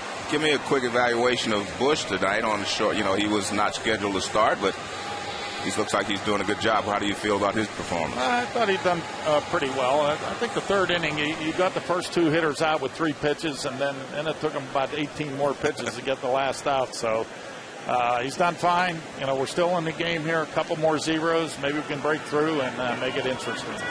Ken Maka. Many thanks, Ken. All right. Manager Ken Maka go back to work here as we start the 5th inning, and Dave Bush throws a curveball for a strike to Ryan Howard. Howard has walked and grounded out to second. They've got 3 infielders to the right of second. The shift is on, as usual, for Howard. One of the things that Bush has done is he's changed his pitch selection each time. A fastball into center field for a base hit. Now, I wonder if there had been a chair out there if he would have hit it on that one. No, Barry put it a little bit more on the left. But this is what I think hitters should do against Bush. sit on the curveball because he can't throw the fastball by you. And that looks like that's what Ryan Howard's doing. He's sitting on the curveball, and then he just reaches out and lines that ball into center field. He doesn't have a good enough fastball that you have to sit there and look dead red. You look for the ball, look for the spin on it, and you can still react to the fastball. Here's Jason Worth, who has flied out to left center and doubled into the right field corner and scored a run. The curveball in for a strike. Ken Maka, by the way, held a team meeting yesterday after the ball game. A lot of people were wondering about that. But basically, when I talked to him before the game, he said that the tenor of the meeting was just him telling the guys that he knows they're playing hard, they're doing everything they can, and he appreciates it. That's into center field to Jody Garrett, and Worth is retired. One away. Howard back to first. The whole idea, basically, don't put any more pressure on yourself. You guys just keep playing hard. You're doing it. And I think because everybody starts pressing a little bit when the team's doing poorly, and he wanted to say it's okay to you're doing what you need to do right now. It's not like they're not playing heads-up baseball. They're not hustling, things like that. So he's trying to help them relax a little bit. And don't lose their confidence. Keep doing what they're doing. Don't over-try. Because when the pitching staff is not doing well, the hitters really can start to spiral out of control because the hitters can go up to the plate and start over-trying and overthinking it, trying to get too many runs, then the offense slumps. Here's Ibanez, who has flied out to right and walked. He takes ball one from Bush. The Brewers on the road, they look like a pennant contender. One of the best road records in the league. 11-8 away from here, hitting like crazy. 6.4 runs a game on the road, but at home, the worst record in the majors, 4-13. Not hitting nearly as well. Just a below average major league offense so far at home. Hard to figure. It's not a bad place to hit. Ball carries well here. And it's good background. The black in center field. A lot of times that's a smaller background, and you don't get to see the ball as well. That's a base hit to right center. Garrett hustles over, cuts it off. Howard will stop at second. Garrett throws all the way through to third, overthrowing his cutoff man. Didn't matter. 2 men on with 1 man out. And Wilson Valdez, who knocked in a run with a double in the third, will come up. Chance to do it again here. Phillies just little drips and drabs. Not the kind of offense we've come to expect from the Phillies this year, where they hit the long ball, score runs in bunches. Just one here, one there. They put 11 men on base already. I guess if anything, if you're Charlie Manuel, you might be concerned that they don't have a bigger lead by now. As many chances as they've had against Bush. That's a double play ball. McGee, the second one, weeks over to first. In the third, it skips by Prince Fielder. It comes back on the carom, and Howard will hold at third. But over to second base goes Valdez. And instead of the inning being over, the throwing, the wild throw there by Weeks keeps it going. Well, it's actually a great job by McGee, Casey McGee. Watch how quickly he gets the ball to second base with something on it. And I would think that Ricky didn't have a good grip on this ball because it sinks about halfway there. See, that ball sinks. And he's right there at the bag where the runner could find him, and the runner put a lot of pressure on him as well. They're going to walk Paul Hoover, the catcher, intentionally, with Cole Hamels, the pitcher, coming up. It's the second time in a row that Hoover's come up there and been walked intentionally.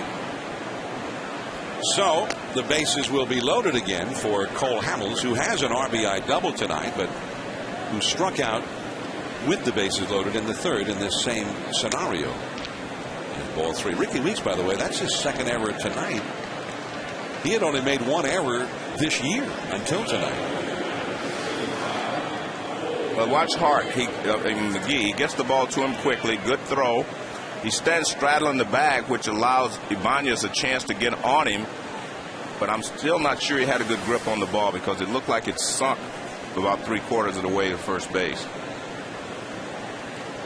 Cole Hamels, he's leading 3-0. He's got a chance to lengthen that lead. The fastball misses. 1 ball and no strikes. Hamels doubled home the Phillies' second run of the night. That was in the second inning. He struck out with the bases loaded in the third.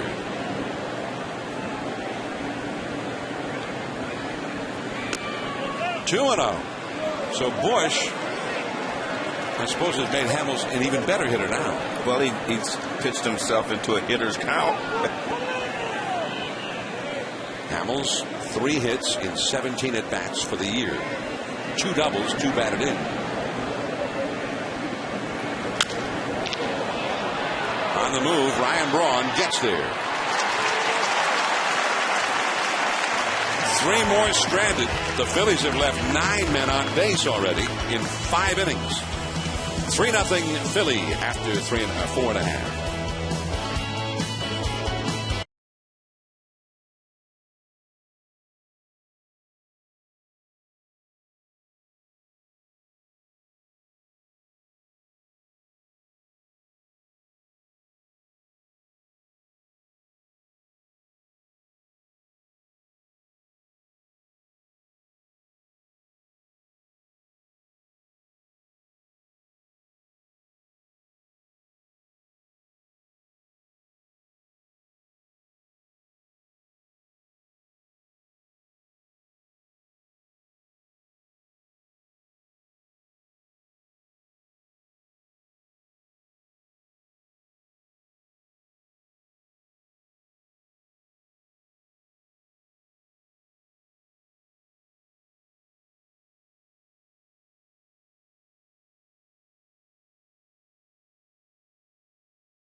To cancer. Visit standuptocancer.org to learn how you can help in the fight against cancer. With Joe Morgan and Oral Hershiser, this is John Miller. The Philadelphia Flyers beat the Montreal Expos 6-0 in the Stanley Cup. Beat the place of the Expos. They don't even exist anymore.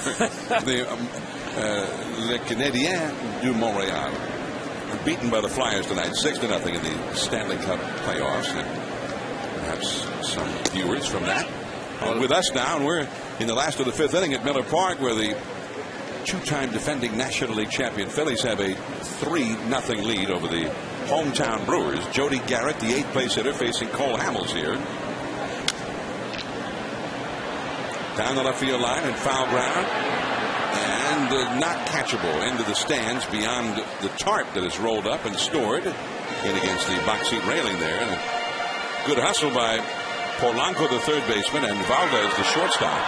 John, the Flyers came back from an 0-3 hole with the Penguins to get to the playoffs. Bruins to get to the playoffs. What was that? The 3rd time in NHL history. Yeah. The team was down 3-0 and came back to win the series. It only happened once in baseball. Red Sox against the Yankees in 0-4. That's a strike to Garrett. 2-2. Garrett has a single. And they're trying to go on like the Red Sox did to win the Stanley Cup, as the Red Sox won the World Championship. Well, a lot of people think they may just do it, too. And that is a ball down and away. 3-2 to Jody Garrett. I saw Barry Melrose. He seems to be a Philly Flyer supporter big time in terms of his analysis. How long was his hair? He had the long locks working. He doesn't think they're going to win the Stanley Cup, though. He thinks they're going to get to the finals, but the Blackhawks are going to win it all. Really?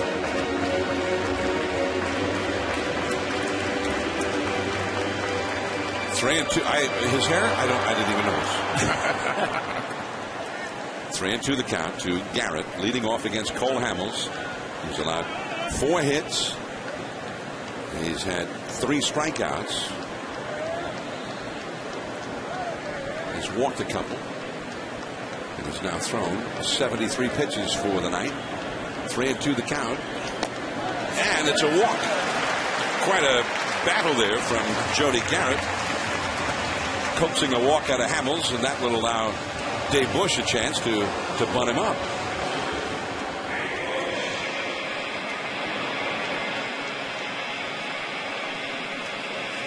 .74 now for Hamels. Rich Doobie, the Phillies pitching coach, told us in the 3rd inning that Hamels has had an extra couple of days off since his last start as Howard fields the bunt. Another underhanded throw by Howard. This one to Chase Utley for the out, and Garrett has been moved over on the sacrifice bunt. Doobie said he should be able to 110, 115. He's had that extra time. With the roof closed here, you're not dealing with any of the elements. It's a very nice night inside here, about 72 degrees or so, no wind, so no extra things to deal with other than your own mechanics and wear and tear you put on yourself. He's averaged 106 pitches per start so far this year, up considerably over last year. A lot of those he's had some heavy pitch counts early in games. Ricky Weeks takes a strike. Weeks is the Milwaukee leadoff man, has flied out to right and struck out. Weeks has got some power. He's a leadoff man, but has 5 home runs and 20 runs batted in.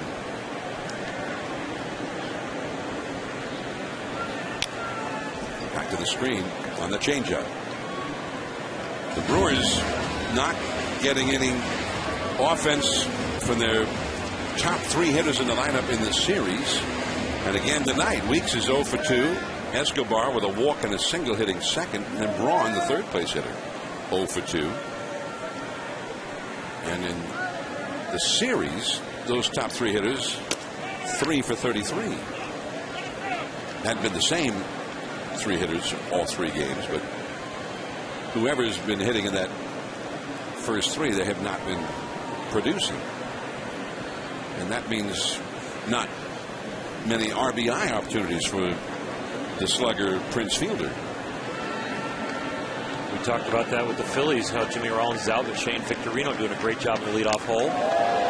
Off the glove of Hoover, shot right by the chin of Ricky Weeks, and over to third base goes Jody Garrett.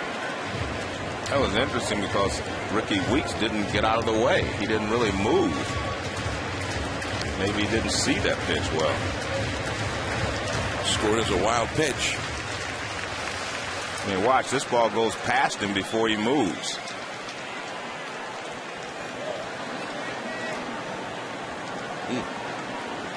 What you've been talking about, Joe, as we've gone through the weeks, is that pitch recognition is not there for hitters. I'm just seeing it more and more.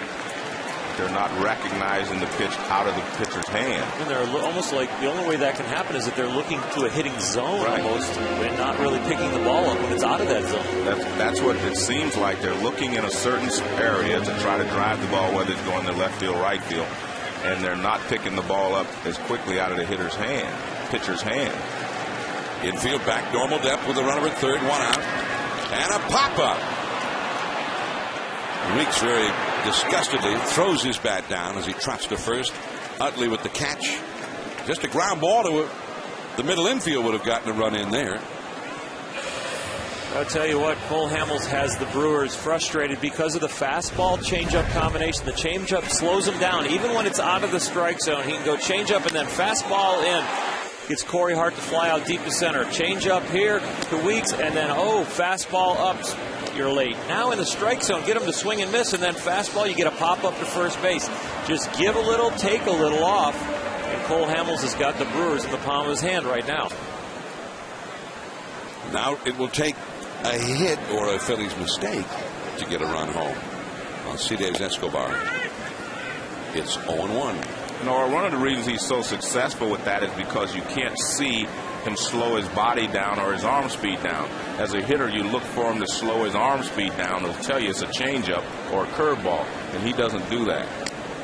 His arm speed stays about the same on the fastball as it does the changeup, and that's why it's so deceptive. As a hitter, you're looking there, and if you see something like he slows something down, that tells you it's an off-speed pitch, but he doesn't do that. Escobar has walked and had an infield single. And he is out. Just got him. Nice play from Plácido Polanco. Not only saving a run, but keeping Ryan Braun from coming up. It's still 3-0. That's 5 shutout innings for Cole Hamels. Top of the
Day Men's, the official multivitamin of MLB, specially formulated for men.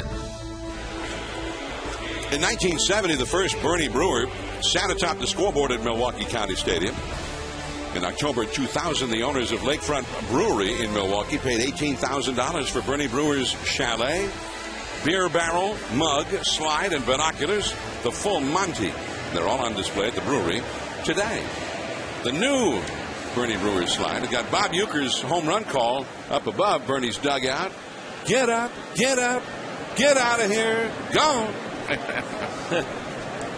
You should say hello to Ueck, who's at home recuperating. He was here on Friday to tell everybody how he was doing, and everybody said it was remarkable how great he looked and how fine he sounded. He's out walking 2 miles every day. Bob Uecker, Mr. Baseball, the voice of the Brewers, and a winner of the Ford C. Frick Award, one of the great voices of the game. And we wish him a speedy recovery, because I know he's chomping at the bit to get back in the booth. Ueck, I was listening to him a couple of weeks ago, driving from Chicago here to Milwaukee for, I guess it was a month ago when we were here earlier in the year. And his partner, Corey Provis, told him he was going to get married and they were going to go to Hawaii for their honeymoon. And Ueck said, how do you feel about New Guinea? Great beaches, a lot less crowded, a lot less expensive. The guy said, you've been to New Guinea? He said, no. He said, well, how do you know so much about it? He said, National Geographic.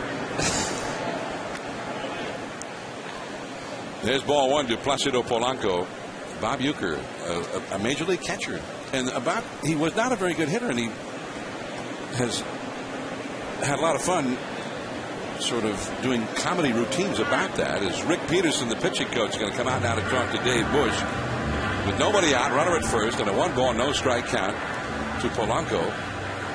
But the guy he could hit was Sandy Koufax. Koufax couldn't get him out. Really? Wow. MLB.TV, baseball everywhere. Get over 100 live out-of-market games per week in HD quality where available on your computer. Visit MLB.TV for details. I'd still like to check that average against Koufax. And maybe, if he had a 220 lifetime, maybe he had Koufax at 221. So, it's hitting better. Hey, Uke would appreciate that. Uke, you got him laughing right now at home. He destroyed Koufax. Oh, okay. That's the way I heard it. Couldn't get him out. We've gotten word that he's actually healthy enough. He's here. He was here at the park earlier. Well, that's awesome. Well, we don't like it. That? We don't like it when we.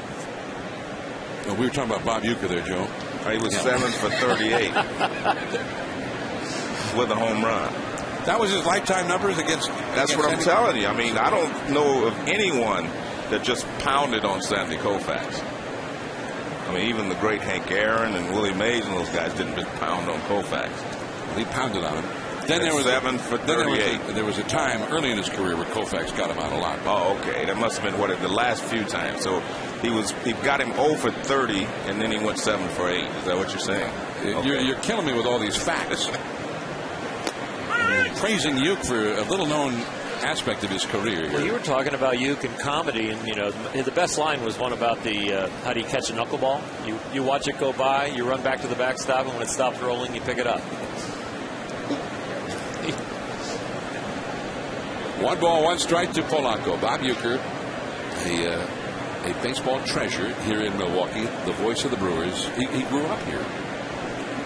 This is his hometown. 1 ball, 1 strike. Back to the bag is Victorino. You saw the Brewers with some action in their bullpen. The left-hander Mitch Stetter, number 57, warming up. It looks like they're going to get a right-hander ready right alongside him as well. Todd Coffey, there he is, number 60, also starting to throw. The big hitters are coming up after Polanco. Polanco has had an RBI double, popped up to second, and flied out to center in this game.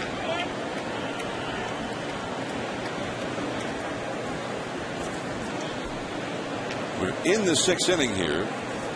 5+ innings thrown by Dave Bush, the starter, which is about the average length of time a Brewers starter has pitched all season. Just barely over 5 innings per start on the average. McGee, nice pick. Weeks 1 over to first. 2, a double play.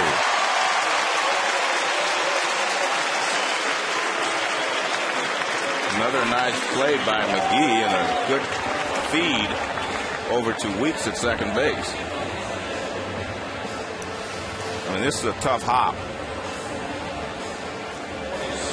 And look how quickly he gets rid of it. Perfect throw to second base. And Weeks just turns it over.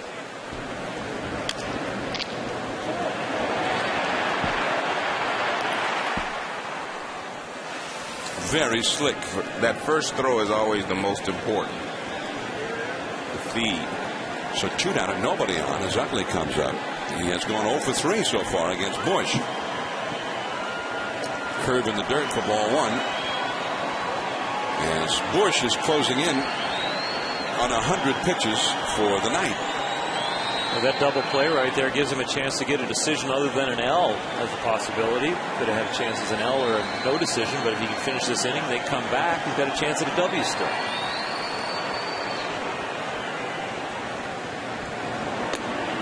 And it's off the outside 2-0. You got a tough left-handed hitter here with Utley, and another left-handed slugger on deck, Ryan Howard. If he loses Utley, he may be out of the game right here. The double play notwithstanding. Exactly. It might have been out if it had been another result to Polanco besides the double play with these 2 lefties coming up. 3-0 the count to Utley. Ken Maka will have to make that call. He's standing in the dugout alongside Rick Peterson. The Brewers starters going 6 innings or more less than half the time. And only about 1 out of every 7 games do they go 7 innings or more. Hit well to left field. Braun on the run. Jumps and makes the catch. Man, nice play.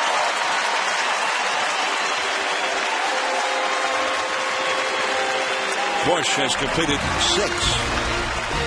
Nice play by Braun, who will be leading off with Prince Fielder and Casey McGee to follow. The power coming up for the Brewers.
National League champion Phillies are out in front 3-0 over the Brewers, going for a sweep of this weekend series. The Brewers have lost 7 straight home games, including every game of this homestand. Ryan Braun, Prince Fielder, and Casey McGee coming up the 3, 4, 5 spots in the Milwaukee batting order against that man. Cole Hamels, a key figure in the Phillies' outlook for the 2010 season, and he has shut down the Brewers. Despite their woes here lately, the Brewers have been scoring runs. They have a lot of thunder in that lineup, but not tonight, not against Hamels. If you really go deeper into the Brewers offense also, though, they really don't consistently produce runs. They either put a 0, 1, or 2 up, or they put a 10 or 12 up, and they average a lot of runs, but it's not a consistent attack like the Phillies. The Brewers have had 10 games this year where they've scored 8 runs or more and averaged almost 12 runs per game in those 10 games. In all their other games combined, they've averaged exactly 3 runs per game. So really a profound feast or famine offense so far.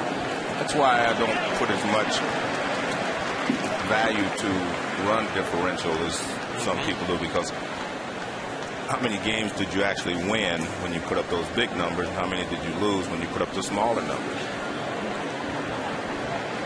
The Brewers have scored as many as 20 runs in a game this year. They beat Pittsburgh 20-0 in a game. 3-1 the count now to Ryan Braun, who has struck out and flying to shallow right. Fielder is on deck. Cole Hamels has now thrown 88 pitches for the game, working in the 6th.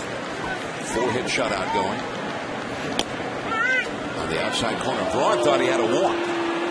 Greg Gibson thought it was over the outside corner. 3-2. The point you make about run differential, Joe, I think the same thing about pitchers' ERAs that play for teams with big offenses. Right. Because every run is not as important. It's more important when a pitcher goes deep into the game, give up a run to continue on, than But with a team that has no offense, the pitcher. That ball into right center field, playable. Waiting for it is Worth, and there is one away. If you have a low offense, you have every run is important, so your ERA is really indicative of your talent. But sometimes the guys that they get a lot of run support, they can give up a few runs here and there just to keep going deeper into the game. That's what Ken Maka is looking for from his Brewers staff. When we get a lot of runs, guys, just stay on the mound, eat some innings up for us to rest that bullpen. You know, I heard a great pitcher tell me once. Here's Fielder, but the base is empty, and he takes ball one. That is tougher to win a game 5-4 than it is 1-0, because you don't have as many guys on base normally in a 1-0 game. So you're grinding through more situations. Strike on the outside. 1 ball and 1 strike to Fielder, who has singled, grounded into an inning-ending double play. Second baseman Utley is out in shallow right field. They don't have the big shift on otherwise, though. The shortstop Valdez is shaded toward the middle, not over on the right side. That's a little bit low on a check swing. No swing, says Brian Knight, the third base umpire, on appeal. John, in fact, we've been seeing this more and more, where even though they shift the second baseman into the outfield, the shortstop is not over in the second base position as much anymore. That's a fair ball to Ryan Howard. And one slugging first baseman retires the other. 2 down. The Boston Red Sox at Yankee Stadium for the first time this year. Tomorrow night on ESPN Monday Night Baseball, presented by Sears Lawn and Garden. That's 7 o'clock Eastern. Dice K for the Sox. Phil Hughes, who's 5-0. He's red hot for the Yankees. Then back to the Bronx on Wednesday Night Baseball on ESPN at 7 Eastern. The Yankees in the first place, Tampa Bay Rays, and their all-star Evan Longoria. Wade Davis up against A.J. Burnett is what we're told now. And Sabathia penciled in earlier. Now, apparently, we've been told A.J. Burnett on Wednesday, and we may well get a Sabathia-Santana matchup on Sunday Night Baseball. With the Subway Series coming up next Sunday at 8 Eastern from Citi Field out at Flushing Meadows. 1 ball, 1 strike to Casey McGee, who has walked and fouled out to first. Cole Hamels seems like he's getting better as the game goes along.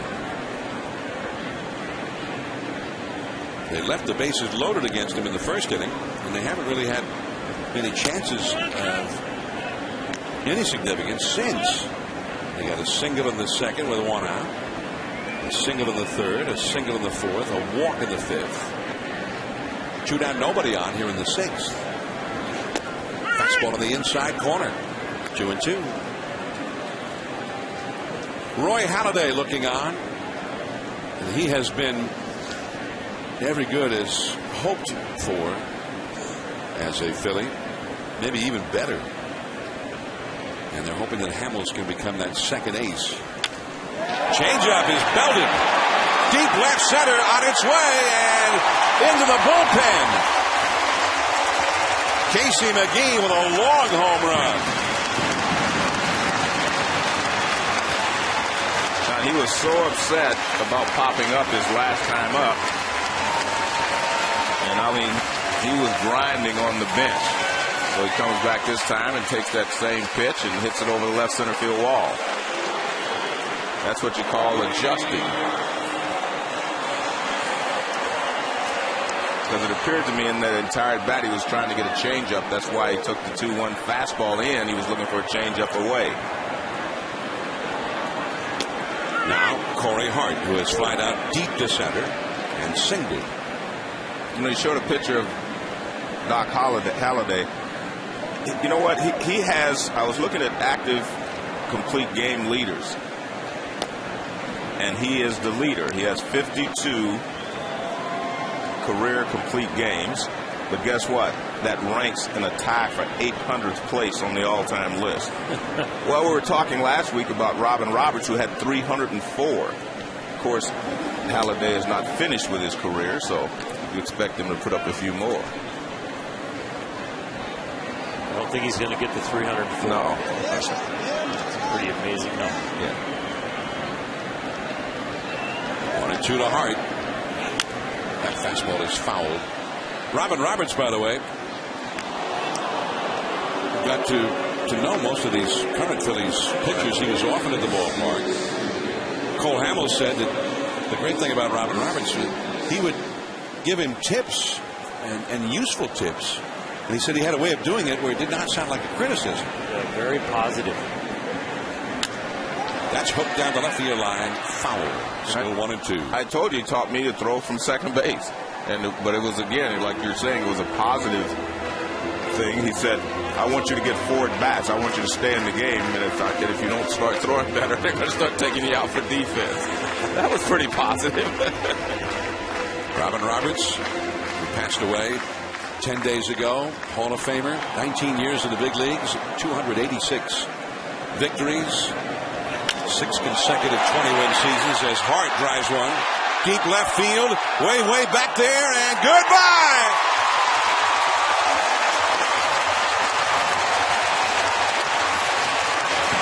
McGee and Hart with consecutive home runs. That one off the hands of a fan of the second deck. A big fly. 3-2 Phillies.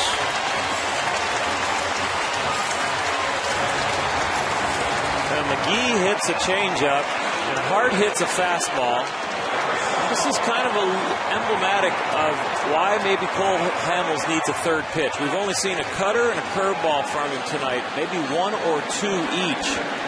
But now, this time through the order, they're looking for one or the other. 2 guys caught up. Zahn hits a soaring pop-up. Polanco. And the inning is over, but a 2-out explosion. The Brewers go deep a couple of times. McGee to the back of the bullpen. Hart into the first row of the second deck. Now it's 3-2 Phillies as we go to the 7th.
Bullpen to face the left-handed slugger, Ryan Howard. Jason Worth, a right-handed hitter, and then another lefty, Ibanez, also due up in the inning. And there's ball 1 to Ryan Howard. John, I took a shutout away from Robin Roberts. He had 305, not 304. A complete game. Yeah, complete game shutout. Off the glove of Ricky Weeks, and Escobar throws wildly. It hits the screen in front of the dugout and stays on the field, so Howard will not get an extra base. And that'll be a base hit in a pinball machine for Ryan Howard. 2 homers allowed by Cole Hamels, with 2 down and nobody out in the 6th inning. McGee went deep, and then Hart followed. We talked about the 3rd pitch possibly for Hamels. You watch a changeup with 2 strikes to McGahee, home run. A fastball with 2 strikes to Corey Hart, home run. 5 of the 6 hits off of Cole Hamels tonight have been with 2 strikes. Could that be that he needs a 3rd pitch for a put-away pitch?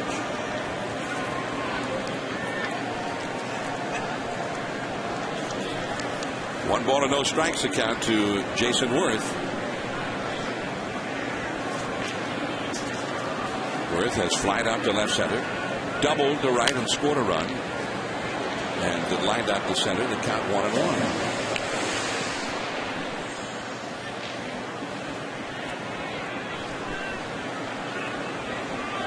Jason Worth, who has worn out left-handed pitching, gets a chance here to face a lefty whose specialty is getting lefties out. A backdoor slider way outside for a ball. Worth, so far this year, hitting .375 against left-handed pitching. He's had 30 home runs beginning in 2008. Only Chase Utley, his teammate, has hit that many against lefties in that time. McGee gets one. No chance to double up Worth, who runs well. Nice play by Casey McGee. Well, McGee has had a great night down there at 3rd, and he's hit a home run as well. But, I mean, he's picking it. These are not routine plays, of course. He dives. What I liked about him, he had the glove completely open, made a nice throw to second base again. No chance for the double play because of the dive. But he makes an excellent throw to the second baseman. And that's the most important part. Once you catch it, make sure of that first out at second base.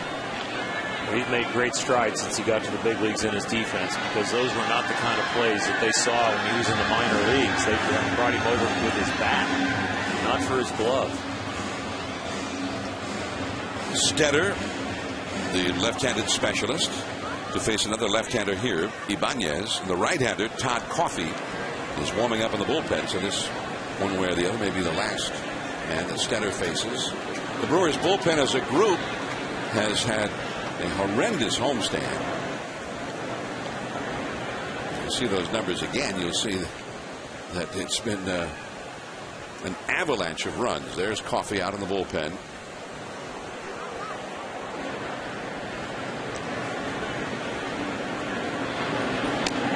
And that is in there for a strike as he drops down from the side. 0-1 to Ibanez.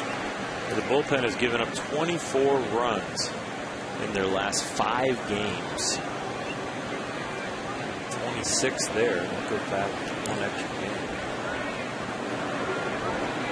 4 home runs allowed. And back to the bag is Jason Worth.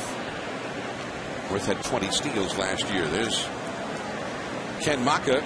Maka and his Brewers will go to Cincinnati, play the suddenly first place Reds tomorrow night at the Great American Ballpark. And he was kind of musing about what's been happening with the Reds. In their last 5 games, they've had a complete game 3 times. And Maka said, you know, all of last year, the Brewers had 1 complete game. Wow. And suddenly the Reds are getting one every other day. The Brewers have not had any complete games this year. The Reds had their own pitching issues earlier this year. Until almost a month into the season, young Mike Leake, the guy who went right from Arizona State into the big leagues, he was the only starter who had a win. They had other wins, but they were all out of the bullpen. But suddenly, Homer Bailey, and today with Bronson Arroyo, Johnny Cueto. Cueto pitched a 1-hitter. I think they have Aroldis Chapman down there in the minors. He'll be a starter someday, too. And that is a strikeout. So Ibanez is retired. He's 1 for 3. A nice sidearm breaking ball here on Kia K-zone from Stetters.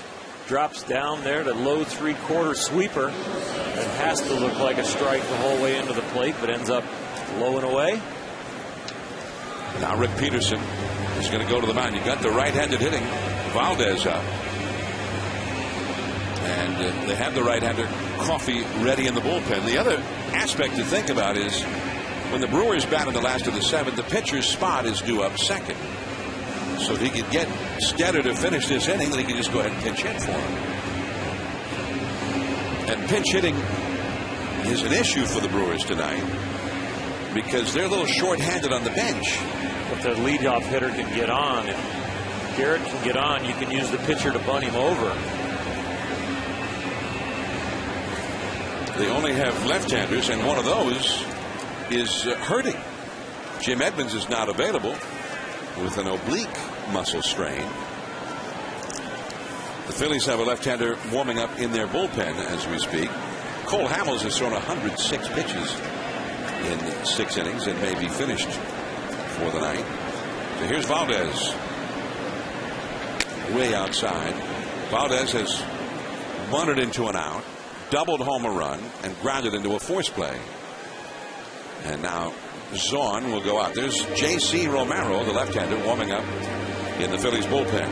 Out beyond the right field wall. 3-2 the score. Phillies had chances early on to break this game open and could not do it against Dave Bush.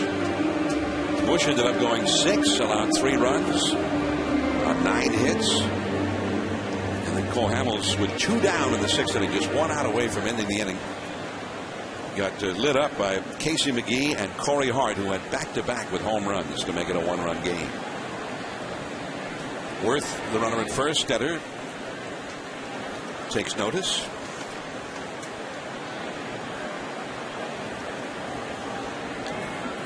The Brewers bullpen had been so beat up that they finally decided, Doug Melvin, the general manager Ken Maka, pitching coach Rick Peterson, they better get more arms, fresh arms in. The bullpen was worn out. Everybody was overused.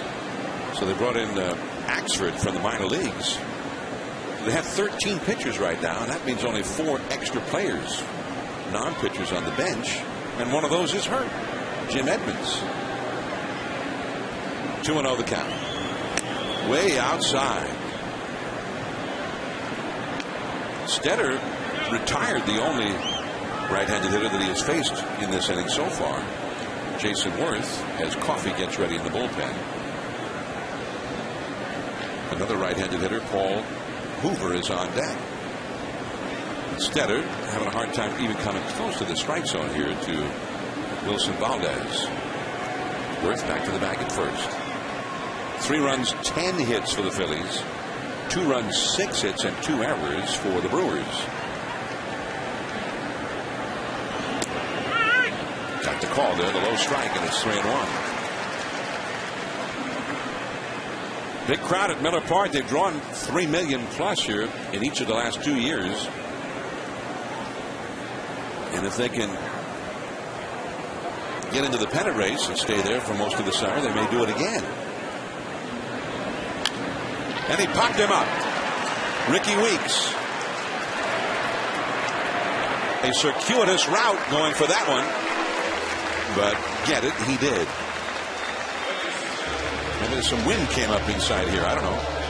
1 man left to the last of the 7th. Bottom of the batting order for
Stadium. It's Monday Night Baseball on ESPN, presented by Sears Lawn and Garden at 7 Eastern. Then back to the Bronx on Wednesday Night Baseball at 7 Eastern. Yankees in the first place, Rays. Dice K against Hughes tomorrow. Wade Davis of the Rays up against A.J. Burnett on Wednesday. And this is ESPN Sunday Night Baseball, presented by Taco Bell. And we've got a tight one going here, 3-2 Phillies as we go to the last of the 7th inning. Fans here in Milwaukee have some take me out to the ball game and then roll out the barrel, which is a tradition here. Cole Hamels is back for more. He's thrown 106 pitches, but he is going to stay in at least for a bit here. The left-handed batting, Jody Garrett will come up. Then the pitcher's spot, and they only have left-handed pinch hitters available.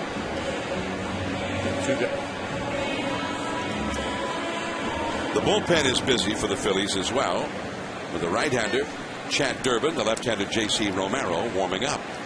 So here is Jody Garrett, who has singled and walked against Hamels. Right to Howard, and one away, just like that. Before the pinch hitter comes up, let's go to the studio to Steve Berthiaume for a Sports Center right now.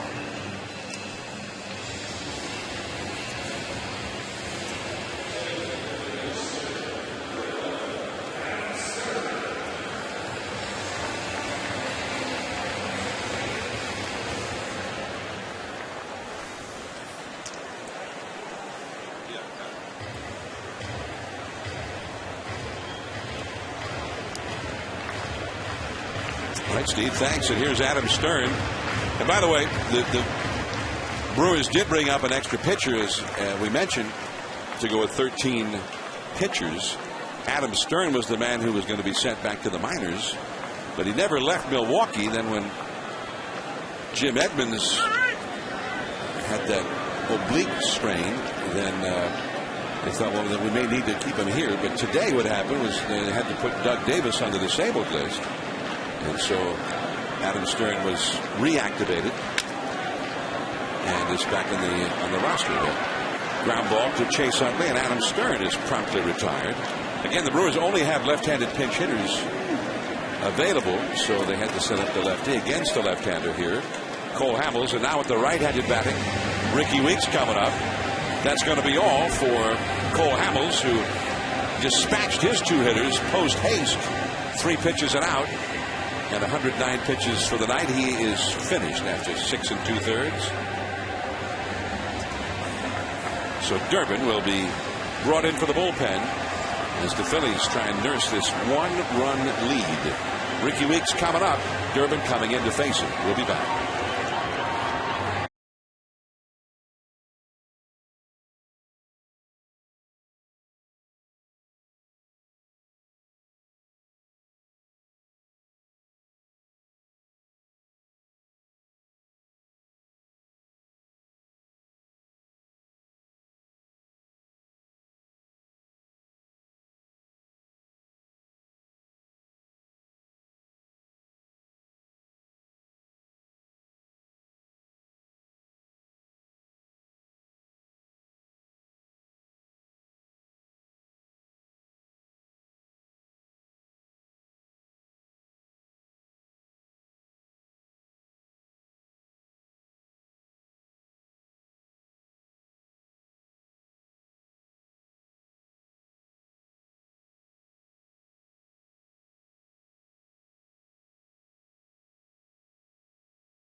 leaves with the lead. It will be in the hands of the bullpen now. Starting with this man, Chad Durbin. Durbin with a 2.04 ERA, and he has been pitching extremely well. Durbin 17 2/3 innings pitched, only 10 hits allowed, 16 strikeouts, 6 walks. Ricky Weeks the hitter, and that is ball 1. The question for the Phillies right now is who's the closer? Brad Lidge is back in the disabled list. Jose Contreras got the save here yesterday, which was his first save. And when I talked to him today, that's who they're leaning toward. Contreras, they said it would be his 3rd day, but he should be able to go. There's Jose Contreras out of the bullpen, 38-year-old right-hander. He has closer stuff, that's for sure. Well, the question is, could he pitch 3 or 4 days in a row, and they think he can. Brad Lidge with the ball club. Lidge has inflammation in his elbow since he pitched in a game last Sunday against Atlanta. Had an MRI for it on Thursday when they thought maybe some rest would help it go away, but it didn't. So the MRI, they found no loose bodies or damaged ligaments in there. And when they get home, they'll be home as of tomorrow. They'll decide what step to take next. He might have a second cortisone injection. He had one in March that he said helped considerably. A foul ball by Weeks. 2-2 the count. They also have some joint lubrication injection that they could use. Sounds like he's leaning toward the cortisone. I've tried all of those for my knee, but they do have some, it's like allergen, a gel they shoot in to lubricate the elbow or the knee. Inside from Durbin, 3-2. I'd like to get some of that. My knees are aching. Brad Lidge will decide that tomorrow. One of the things I remember they used to say about cortisone injections, if you get too many of them, you start to harden the ligaments in there, make them brittle. You know that you hear that a lot. This guy had a cortisone injection, so on and so forth. But you can only do it so often. There are apparently side effects, but I guess a couple of times in a year's period is okay. 3-2 the count. I guess it probably is individual basis of how the body processes it. You know, get it in and out of there quick. And your ligaments able to take that kind of stuff. But I've only had 1 or 2 in my shoulder that I remember during my whole 17-year career. But I tried to stay away from the Dodgers at that time. Dr. Frank Jobe was very conservative with them. The 9th pitch to Weeks, hit very softly. Polanco barehanded. Man. Safe! Nice play, though. Weeks needed every bit of his speed to beat that one out. I mean, Polanco comes in barehanded and he gets rid of it quickly. You know, a lot of times when a guy barehands the ball, they take that extra step before they can get rid of it. You can see he was preferring to throw it before he caught it. And Weeks, he can smell this base hit, and he hustles down the line. He doesn't even look at the ball, which is the way you're supposed to run. Hit it and run to first base. But we all have a tendency to peek sometimes. He had a long way to run because he got jammed, so he was stuck in the box. That wasn't like he was out in front and leaning towards first base when he began running. He was stuck in the box on that pitch. Oh, see, there's Escobar. Ricky Weeks is the possible tying run. He has 3 steals this year, and a steal could be a big play at this point if he can get himself into scoring position. Alcides Escobar, 23 years old. His first year in which he started the year in the big leagues. So Durbin keeping a close eye on Ricky Weeks. Now this is when we talk about the terms base stealer or a guy that can steal bases. The base stealer is the guy that goes when everybody in the park knows he should go. And guys that steal bases for numbers do it early in the ball game. So in the spot where everybody in the ballpark knows you want to steal and they're directing all of their efforts to keep you from doing it, that's a different story. That's a different story. Well, it's It's a running count now. 2 balls, 1 strike. Ricky Weeks is the most steals he's ever had in a season was 25 back in 07. Back to the screen, 2-2. Weeks not going anywhere. Ryan Braun, the right-handed batting slugger, is on deck. And they'd like to get him up there, which I suppose might enter into the thinking, since Weeks is not a prolific base stealer. Don't get thrown out and keep Braun from having a chance to come up in the inning with a couple of men on. Durbin, that quick move over there. Weeks diving safely back. 2-2 the count. And Alcides Escobar stays alive. He has walked, had an infield single, and grounded out to third. He got thrown out on a great play by Polanco back in the 5th inning. I don't think Weeks is gone because he's not getting a big lead at first base. And you should get a big lead if you're going to go in this situation. Valdez to second. Utley covering for the force out on Weeks, and Braun left on deck. We're going to the 8th inning. The last part of the Phillies batting order, then Victorino due up. 3-2 Phillies.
And in part by Scott's, official lawn care company of Major League Baseball.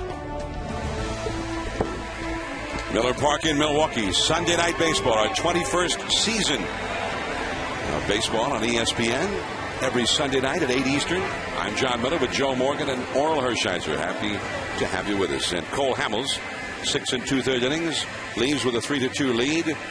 Exchanging the high fists with his teammates as he heads back to the clubhouse. His evening is over. Todd Coffey, 29-year-old right-hander, comes in now from the Milwaukee bullpen. Coffey trying to hold the deficit here. His 19th appearance of the year. And he is a guy who comes in primarily when they're ahead late in the game or in a tight game such as this one. He's done well at 2.2 earned run average, 16 in the 3rd innings, 14 hits allowed.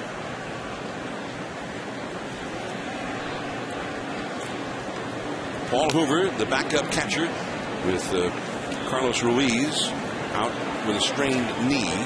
He's doing better. He missed the last 3 games, before the game, manager Charlie Manuel said probably another 3 days before he gets back. Brian Schneider, who began the year as the backup catcher, is on the disabled list. Jay Happ, another young left-hander who did so well for them last year, helping them win the pennant in the National League. He's got a forearm strain. He's on the disabled list.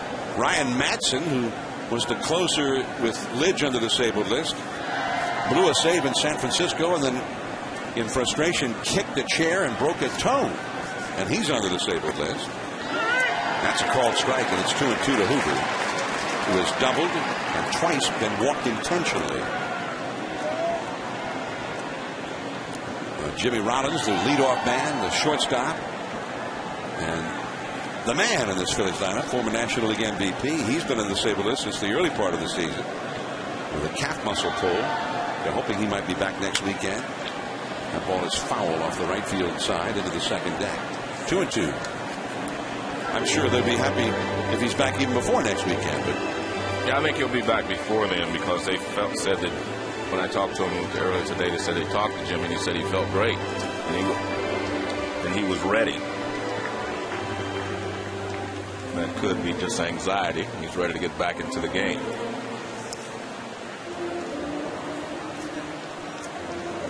Ross Glode, a left-handed hitter, is out on deck. Charlie Manuel, the pitcher, due up next. Here's Glode, number 3. And then Shane Victorino due up third in the inning. The Phillies would like to lengthen that lead. They've been leading since the first inning. Pop-up behind the plate. Zahn, one away.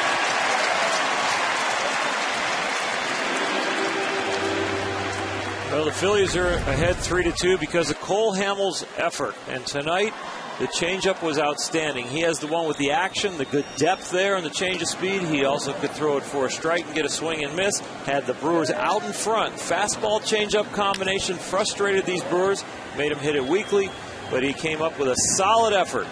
Maybe a third pitch would get him a few more strikeouts, but right now the fastball changeup working well tonight.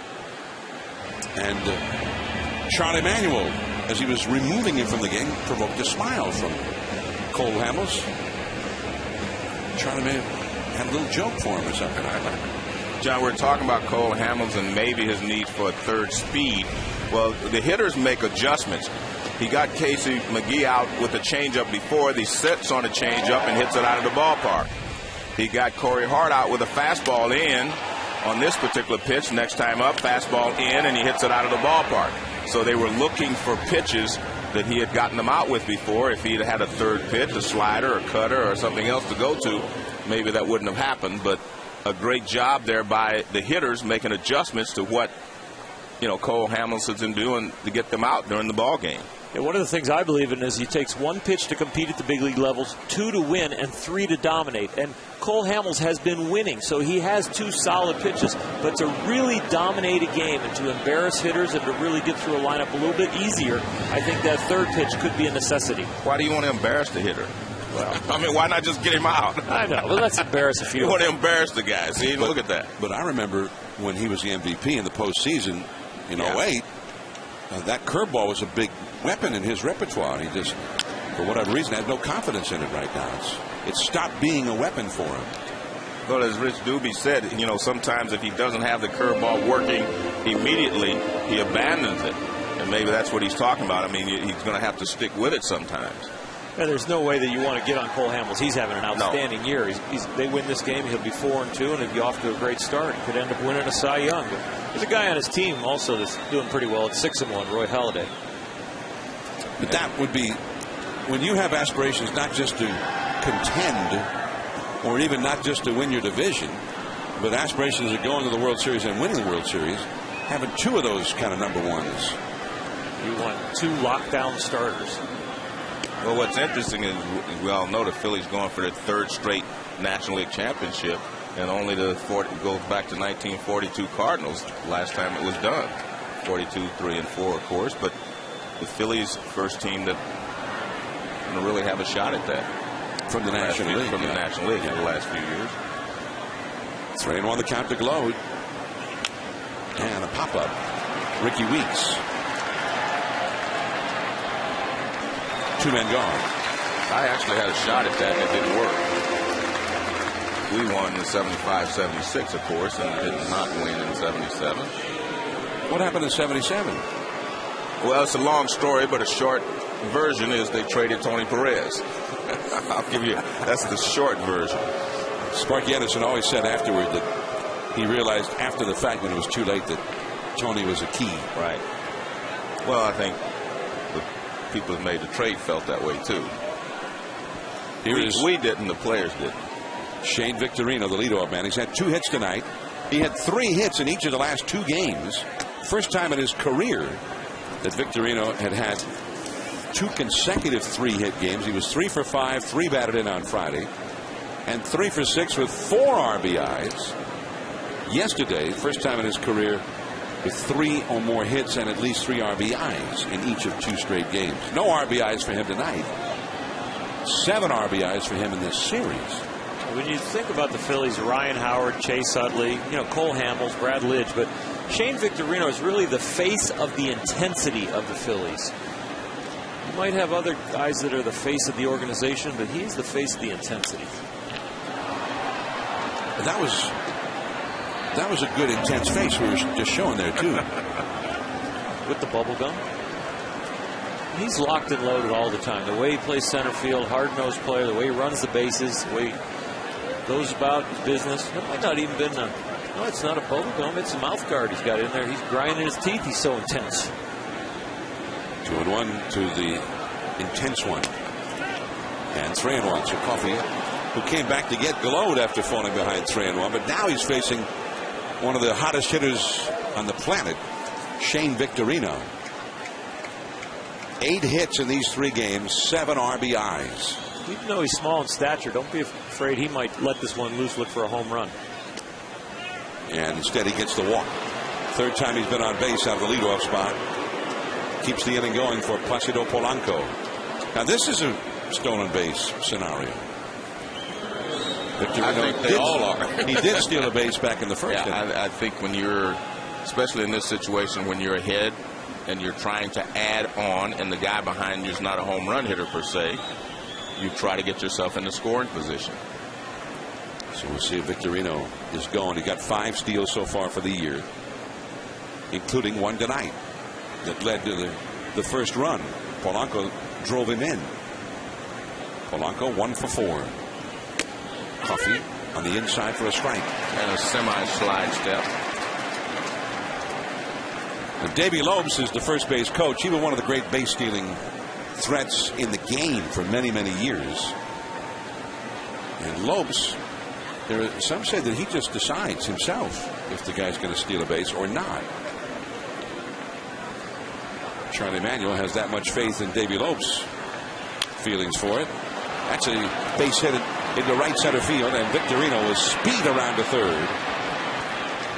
And Chase Utley is coming up with men on base here in the 8th inning. And that's just a great job of hitting there by Polanco. And as I said before, I don't think you can have a better second place hitter to hit behind the guys that will steal bases.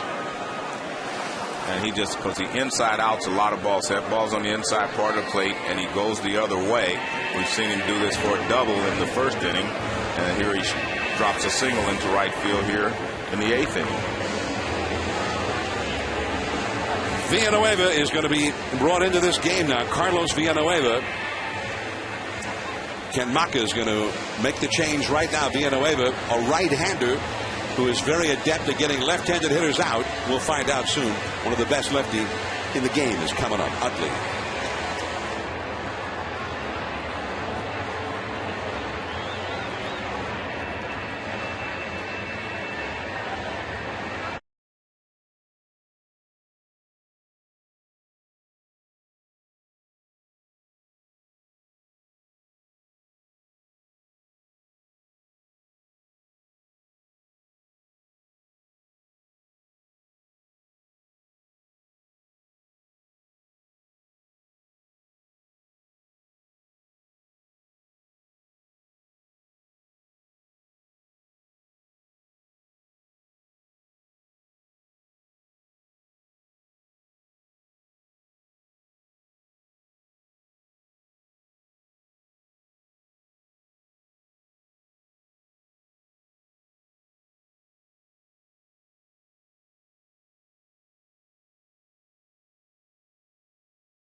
The Phillies scored first with Victorino singling, stealing, going to third, then a double by Polanco made it 1-0. In the second inning with Hoover at second, the pitcher, Cole Hamels, ripped a double into the gap in right center. Might have been more. That was 2-0. In the third inning, an RBI double by Wilson Valdez. Then in the sixth, the first run for the Brewers, a long home run by Casey McGee against Hamels, 3-1. The next batter, Corey Hart, gone. Second deck in left field, 3-2. And the only 2 runs allowed by Hamels in 6 2/3 innings. Now the Phillies threatening to extend their lead with Victorino at third and Polanco at first. The new pitcher, Carlos Villanueva, comes in to face one of the most potent left-handed hitters in the game, Chase Utley. Utley is hitless tonight. He's flied to left, hit back to the pitcher, grounded to short, and flied out deep to left where Ryan Braun made a nice catch, leaping as he got near the wall. Well, you can see one of the reasons they brought Villanueva in to pitch to him. He's 0 for 6 with 3 strikeouts. And the curveball is too low. Ken Maka before the game talking about Villanueva, and he uses him often the way you would use a left-handed specialist because he's very good at getting left-handed hitters out, and obviously he's had great success against this particular left-handed hitter. Another lefty is on deck, Ryan Howard.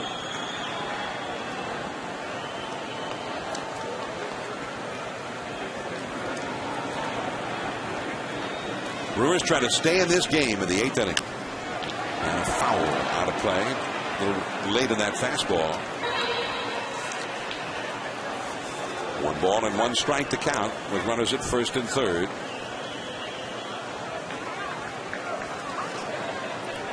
Villanueva, who has also been a starting pitcher in the past for the Brewers. So far this year, Villanueva, a 3.1 earned run average, 20 in the third innings, 14 hits allowed, and 25 strikeouts in 20 in the third innings. And that is too low.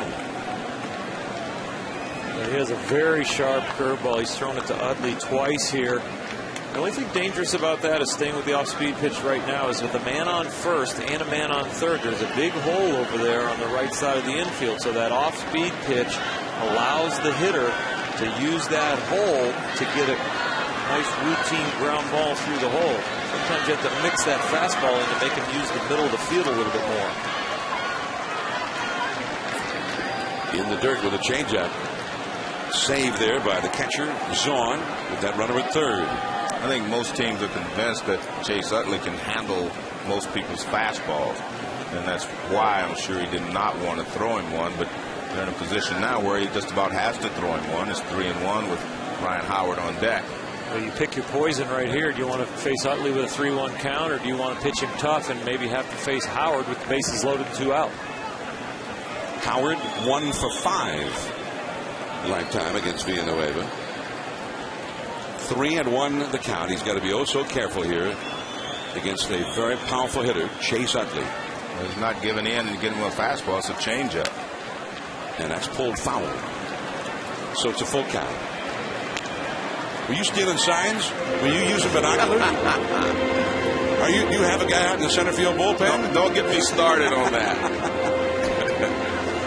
I was going to bring that up in a moment. When you and outs, I was giving yours. Mick Billmeyer giving you some signals or what? Phillies were in Colorado earlier in the week and were accused by the Rockies of. I think he's shot. Oh, look at that! Okay. Let me put these down. You're caught, man. You're busted. And Charlie Manuel used the excuse that Nick was single. That's a swing and a miss, but it's going to get a run home. And that is a depressing moment for the Brewers and this crowd. He struck out Chase Utley on a wild pitch. Zahn could not block it, and it is 4-2 Phillies. Well, he bounced most of the breaking balls, and the one changeup he pulled foul down the first baseline. But I knew they did not want it. I knew they would not throw him a fastball. And you can see that ball doesn't even start in the strike zone, which is very unusual for a hitter of Chase Utley's ability to swing at a pitch like that. That ball never started in the strike zone. But he gets the job done. So 2 men on, and here is Ryan Howard. He struck out Utley but did not get him out. That is in for a called strike to Howard, who's walked, grounded out, and hit 2 singles. I'm John Miller with Joe Morgan and Oral Hershiser, ESPN Sunday Night Baseball from Milwaukee. The Phillies have won the National League pennant 2 years running, trying to finish off a sweep of the Brewers here in Milwaukee before heading home. And they lead 4-2 now, as Carlos Villanueva, brought in to face the slugger Chase Utley with runners at first and third, ended up striking out Utley, but on a wild pitch. And it looked like it took kind of a bad hop. I mean, how much culpability would you give Greg Zaun for that? Oh, I don't think you can, blame him. The ball, a curveball has reverse spin sometimes, and that's apparently what happened there. Spin hits the dirt and it just reverses instead of continuing on the same plane. It kicks the opposite way that you would expect the ball to break. It doesn't continue kicking in the direction the ball was breaking. It goes backwards. That ball kicked hard. I think it was a combination of what you're talking about, Joe, the spin and the way that how the firmness of the dirt was, because that ball took a sharp angle. Hit off the left side of Greg Zaun's body as he dropped down, got the body in front of it, or seemed to. The ball took an awkward hop. So 4-2 now. The Phillies get that extra run. Chase Utley's now faced him 7 times and struck out 4 times. So he's got his number, but that time a wild pitch brought the run in. 2 men on, 2 men out. Big Ryan Howard at the plate. Swing. Yes. Third base umpire Brian Knight said that was a swing, and Howard says, "Are you kidding me?"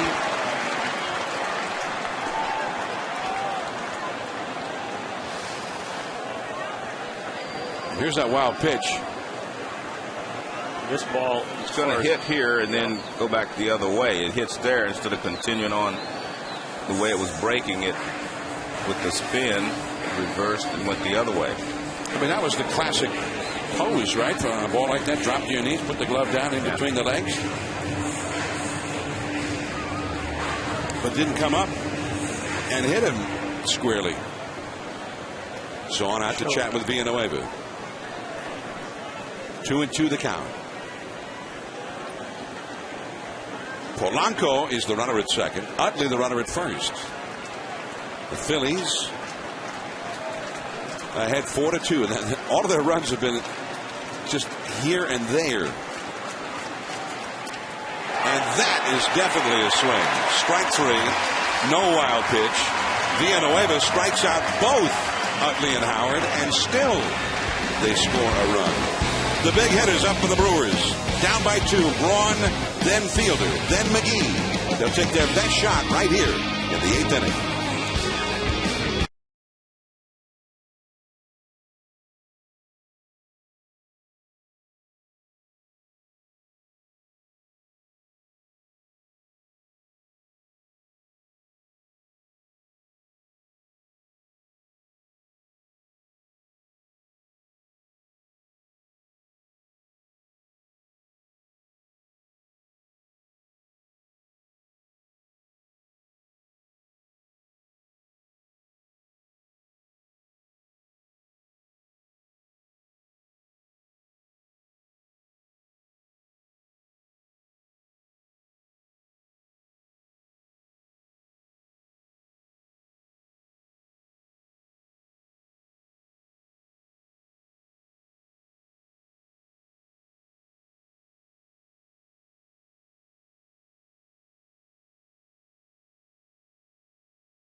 the Brewers 2. And the Brewers have their best hitters coming up right now against the new Phillies pitcher.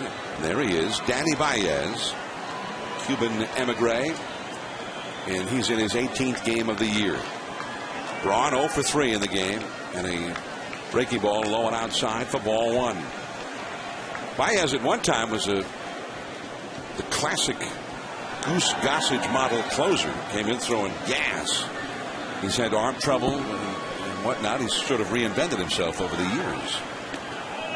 Sometimes in the 8th inning, it's the save compared to the 9th. The 9th might be the last 3 outs, but this is the heart of the order that he has to go through. So this could be the save for the Phillies. He's fallen behind 2-0. Braun just needs to get on, and then Prince Fielder would be the possible tying run. Off Howard, and he has gotten himself aboard. Man, did he hit that one. A screamer to the right of Howard. That's why Willie Randolph says that he should hit 350 and still hit a lot of home runs when he used the entire field. But he hits the ball so hard. I mean, he just puts the barrel of the bat on that ball, and Howard can't react quick enough to smother it. He was just trying to smother it, not necessarily catch it, just smother it. And it got to him too quickly. Braun and Howard talk it over. Here is Fielder. Fielder homered yesterday. He homered Friday. He is the possible tying run. 1 for 3 in the game. And Baez, you'll have to forgive him if he's trying to stay away from the power of Prince Fielder. Well, if you're Ryan Howard, you also wish you could play behind him, meaning behind Braun at first base. Give yourself a little more time to adjust to something Fielder may hit that way. Think about how many times that Dave Bush was on the ropes at the beginning of the game and only allowed the Phillies to get 1 run in the first, second, and third. And this at bat now is classic because of that. They are still in this game because he battled as a starter even without his best stuff. 1-1 to Prince Fielder. Man. Over! Valdez at short, and that ball was smoked. I don't know if that ball went over or through him, John. I mean, these guys are hitting the ball so hard. I mean, that ball was hit like a rocket. You've got 2 infielders that the ball are hit so hard they can't react fast enough to catch either one of them. Now, I'm not so sure this ball was well over his head. I mean, look how low it is. Pitcher ducks. See, he couldn't get his glove up in time. Yes, I think literally. Yeah. What happened? Yeah. I mean, you don't see a ball hit this hard, a line drive. I mean, he just couldn't get up in time. It wasn't that it was over his head, over his glove. He could not react. And look at Victorino in that play. Throwing in. He saw Braun was not really running hard to second, and he was just going to go to second. And he tried to force him out at second base. The Brewers are the only National League team that has not won a game after trailing through 6 innings. The Angels are the American League team that have had the same plight. Here is Casey McGee. A chop. Utley. There's one. And back to first. A double play. And that's 2 nice plays. Nice play by Utley to get the ball to second base. And an excellent turn. I mean, you can watch Valdez. I mean, the way that he uses the bag to protect himself, he doesn't come across it. Just an excellent double play turn there by the Phillies. You have to charge this ball. You see Utley does charge it. Now he's in an awkward position, so he backhands it to second base, makes a perfect throw to second base.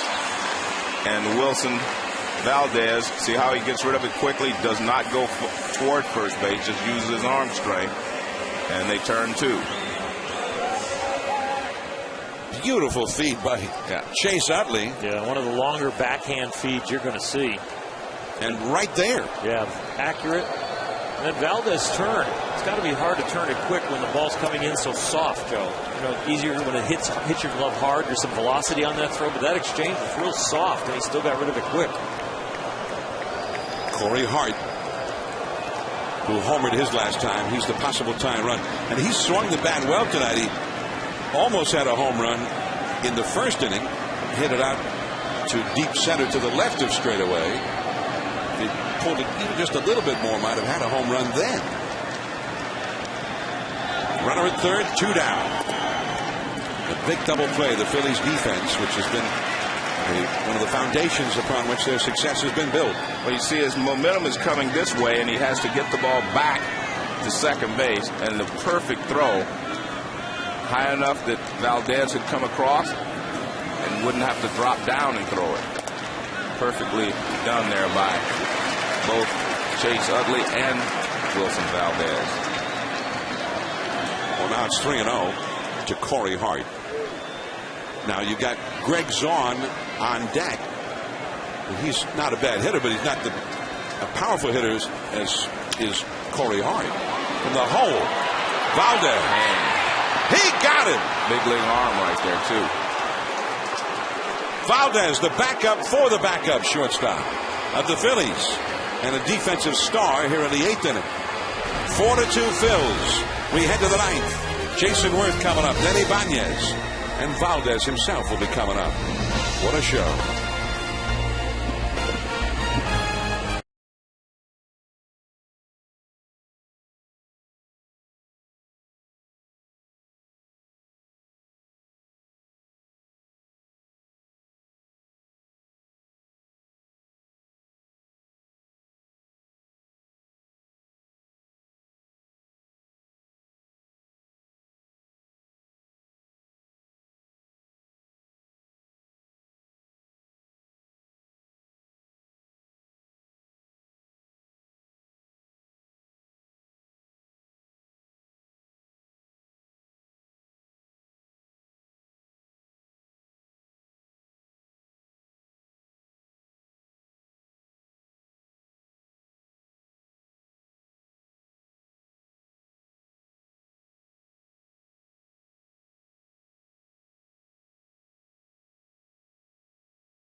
More saves than any closer since the rule was invented by veteran sports writer Jerome Holtzman out of Chicago.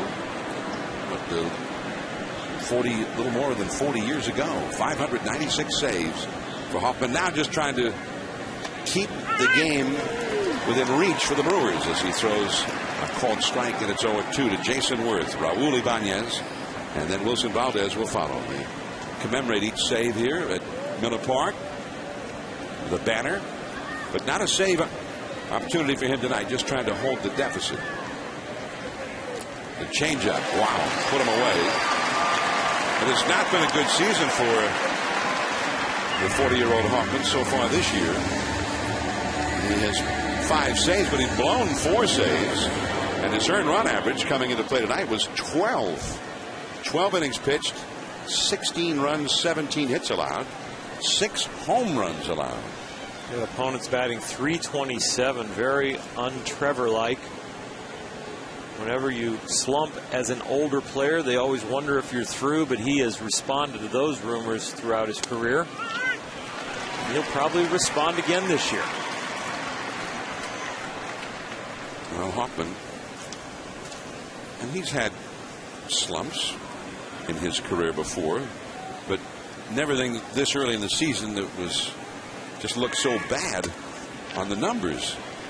And he actually has gained velocity coming out of spring training this year. We just saw that fastball there at 85. He used to top out 83, 82 last year, with more life in his arm this year.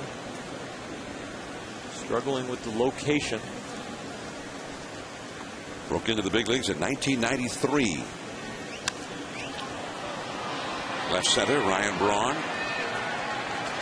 And that is out number 2. The Phillies were in trouble in the bottom of the 8th inning, and I mean, defense bailed them out. The double play, and this is as good a play from Valdez as it was from Utley. He stayed there. He did not come to the ball. Now this is excellent. See how he sets himself quickly, gets rid of the ball, and to have a strong and accurate arm like that, that's a big league shortstop right there. You measure a big league shortstop on his ability to go in the hole and make that play. Hoffman to Valdez.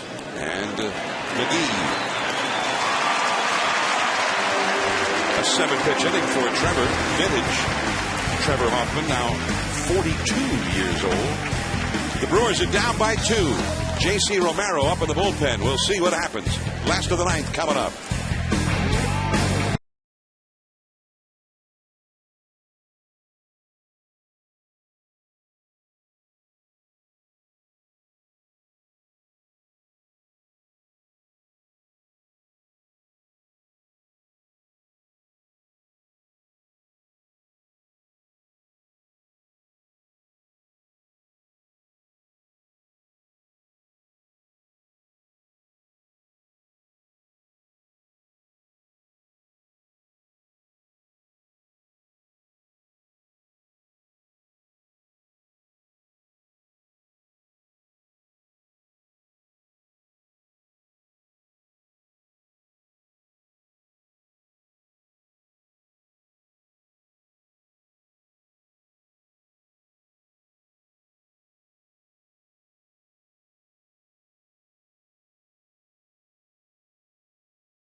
And some got up and left after all of the big Brewers sluggers were dispatched in that 8th inning. But many stay. And for the Phillies, it's not Jose Contreras who got the save here yesterday, but rather the veteran left-hander J.C. Romero, who is 33 years old, will turn 34 early next month. And Romero trying to come back after having some forearm problems last year. Last season ended up in 21 games, but even for most of those he was not right. Well, here is Greg Zaun, and he takes ball 1. Zaun is a switch hitter. Then you've got 2 lefties to follow, Jody Garrett and then a pinch hitter for the pitcher. They only have left-handed pinch hitters available. Plus Zaun is hitting only 174 as a right-handed batter. And he takes a strike. It's 1-1. Contreras will be ready in the bullpen if needed. Due up 4th in the inning, the right-handed hitting Ricky Weeks. J.C. Romero, who last year began the season on a 50-game suspension for violating MLB's substance abuse policy. And that's a foul. He was activated from the suspended list on June the 3rd. And then he ended up injuring his left forearm. and was not on the roster for the postseason last year. Romero was a key man when they won the World Series in 2008. Appeared in 81 games that year. 1-2 the count. And the hard-breaking ball is inside. 2-2. He's been a successful reliever, but in his 575 career games, only 4 career saves. He's had 1 as a Philly back on July 10th, 2008.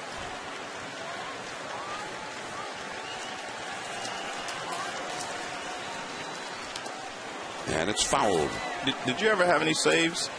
I had a few. Well, the reason I ask is it more difficult, to get those last 3 outs as some people maintain?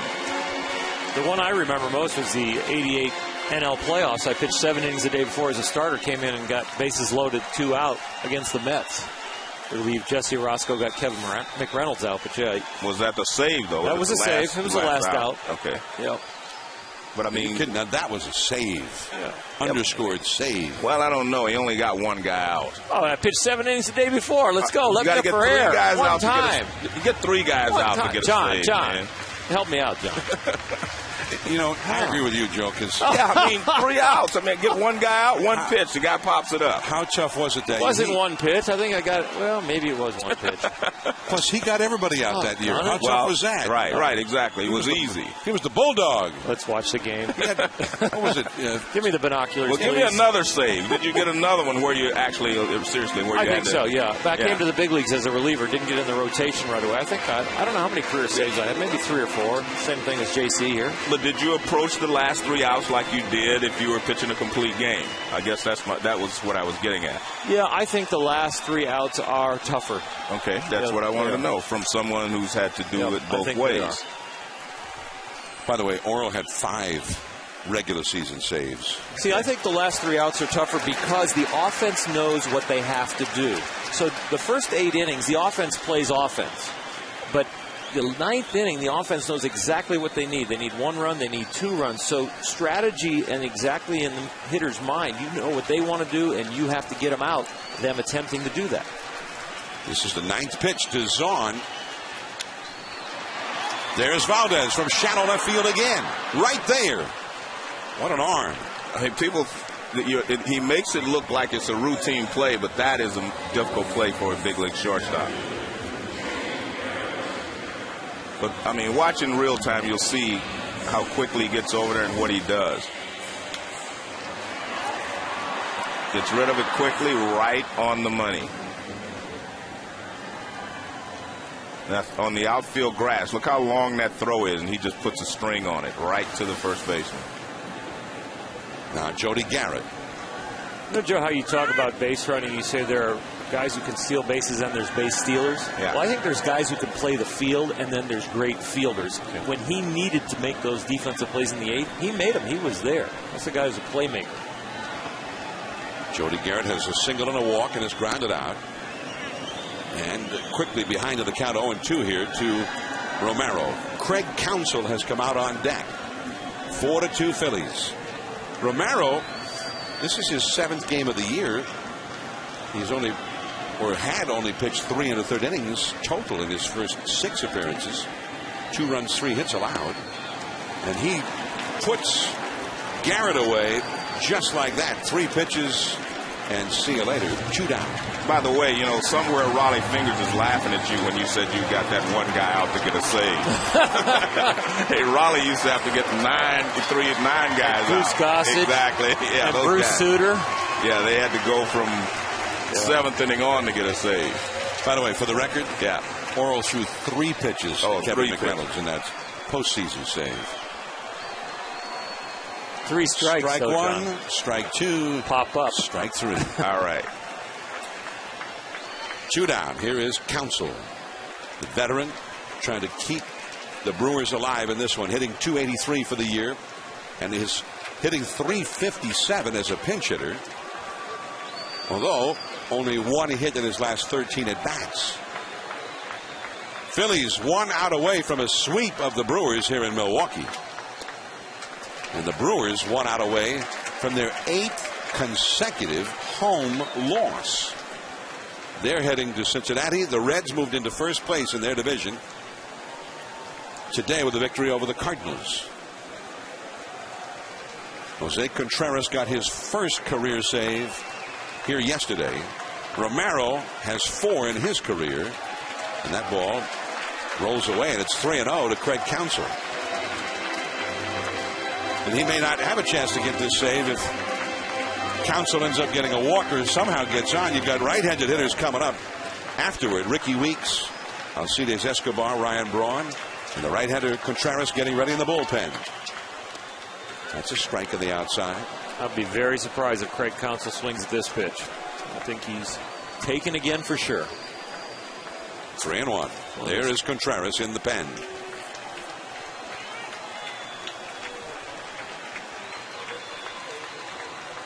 Strike 2. He absolutely was not swinging. I think he may have to alter that approach now. Yeah, I think so.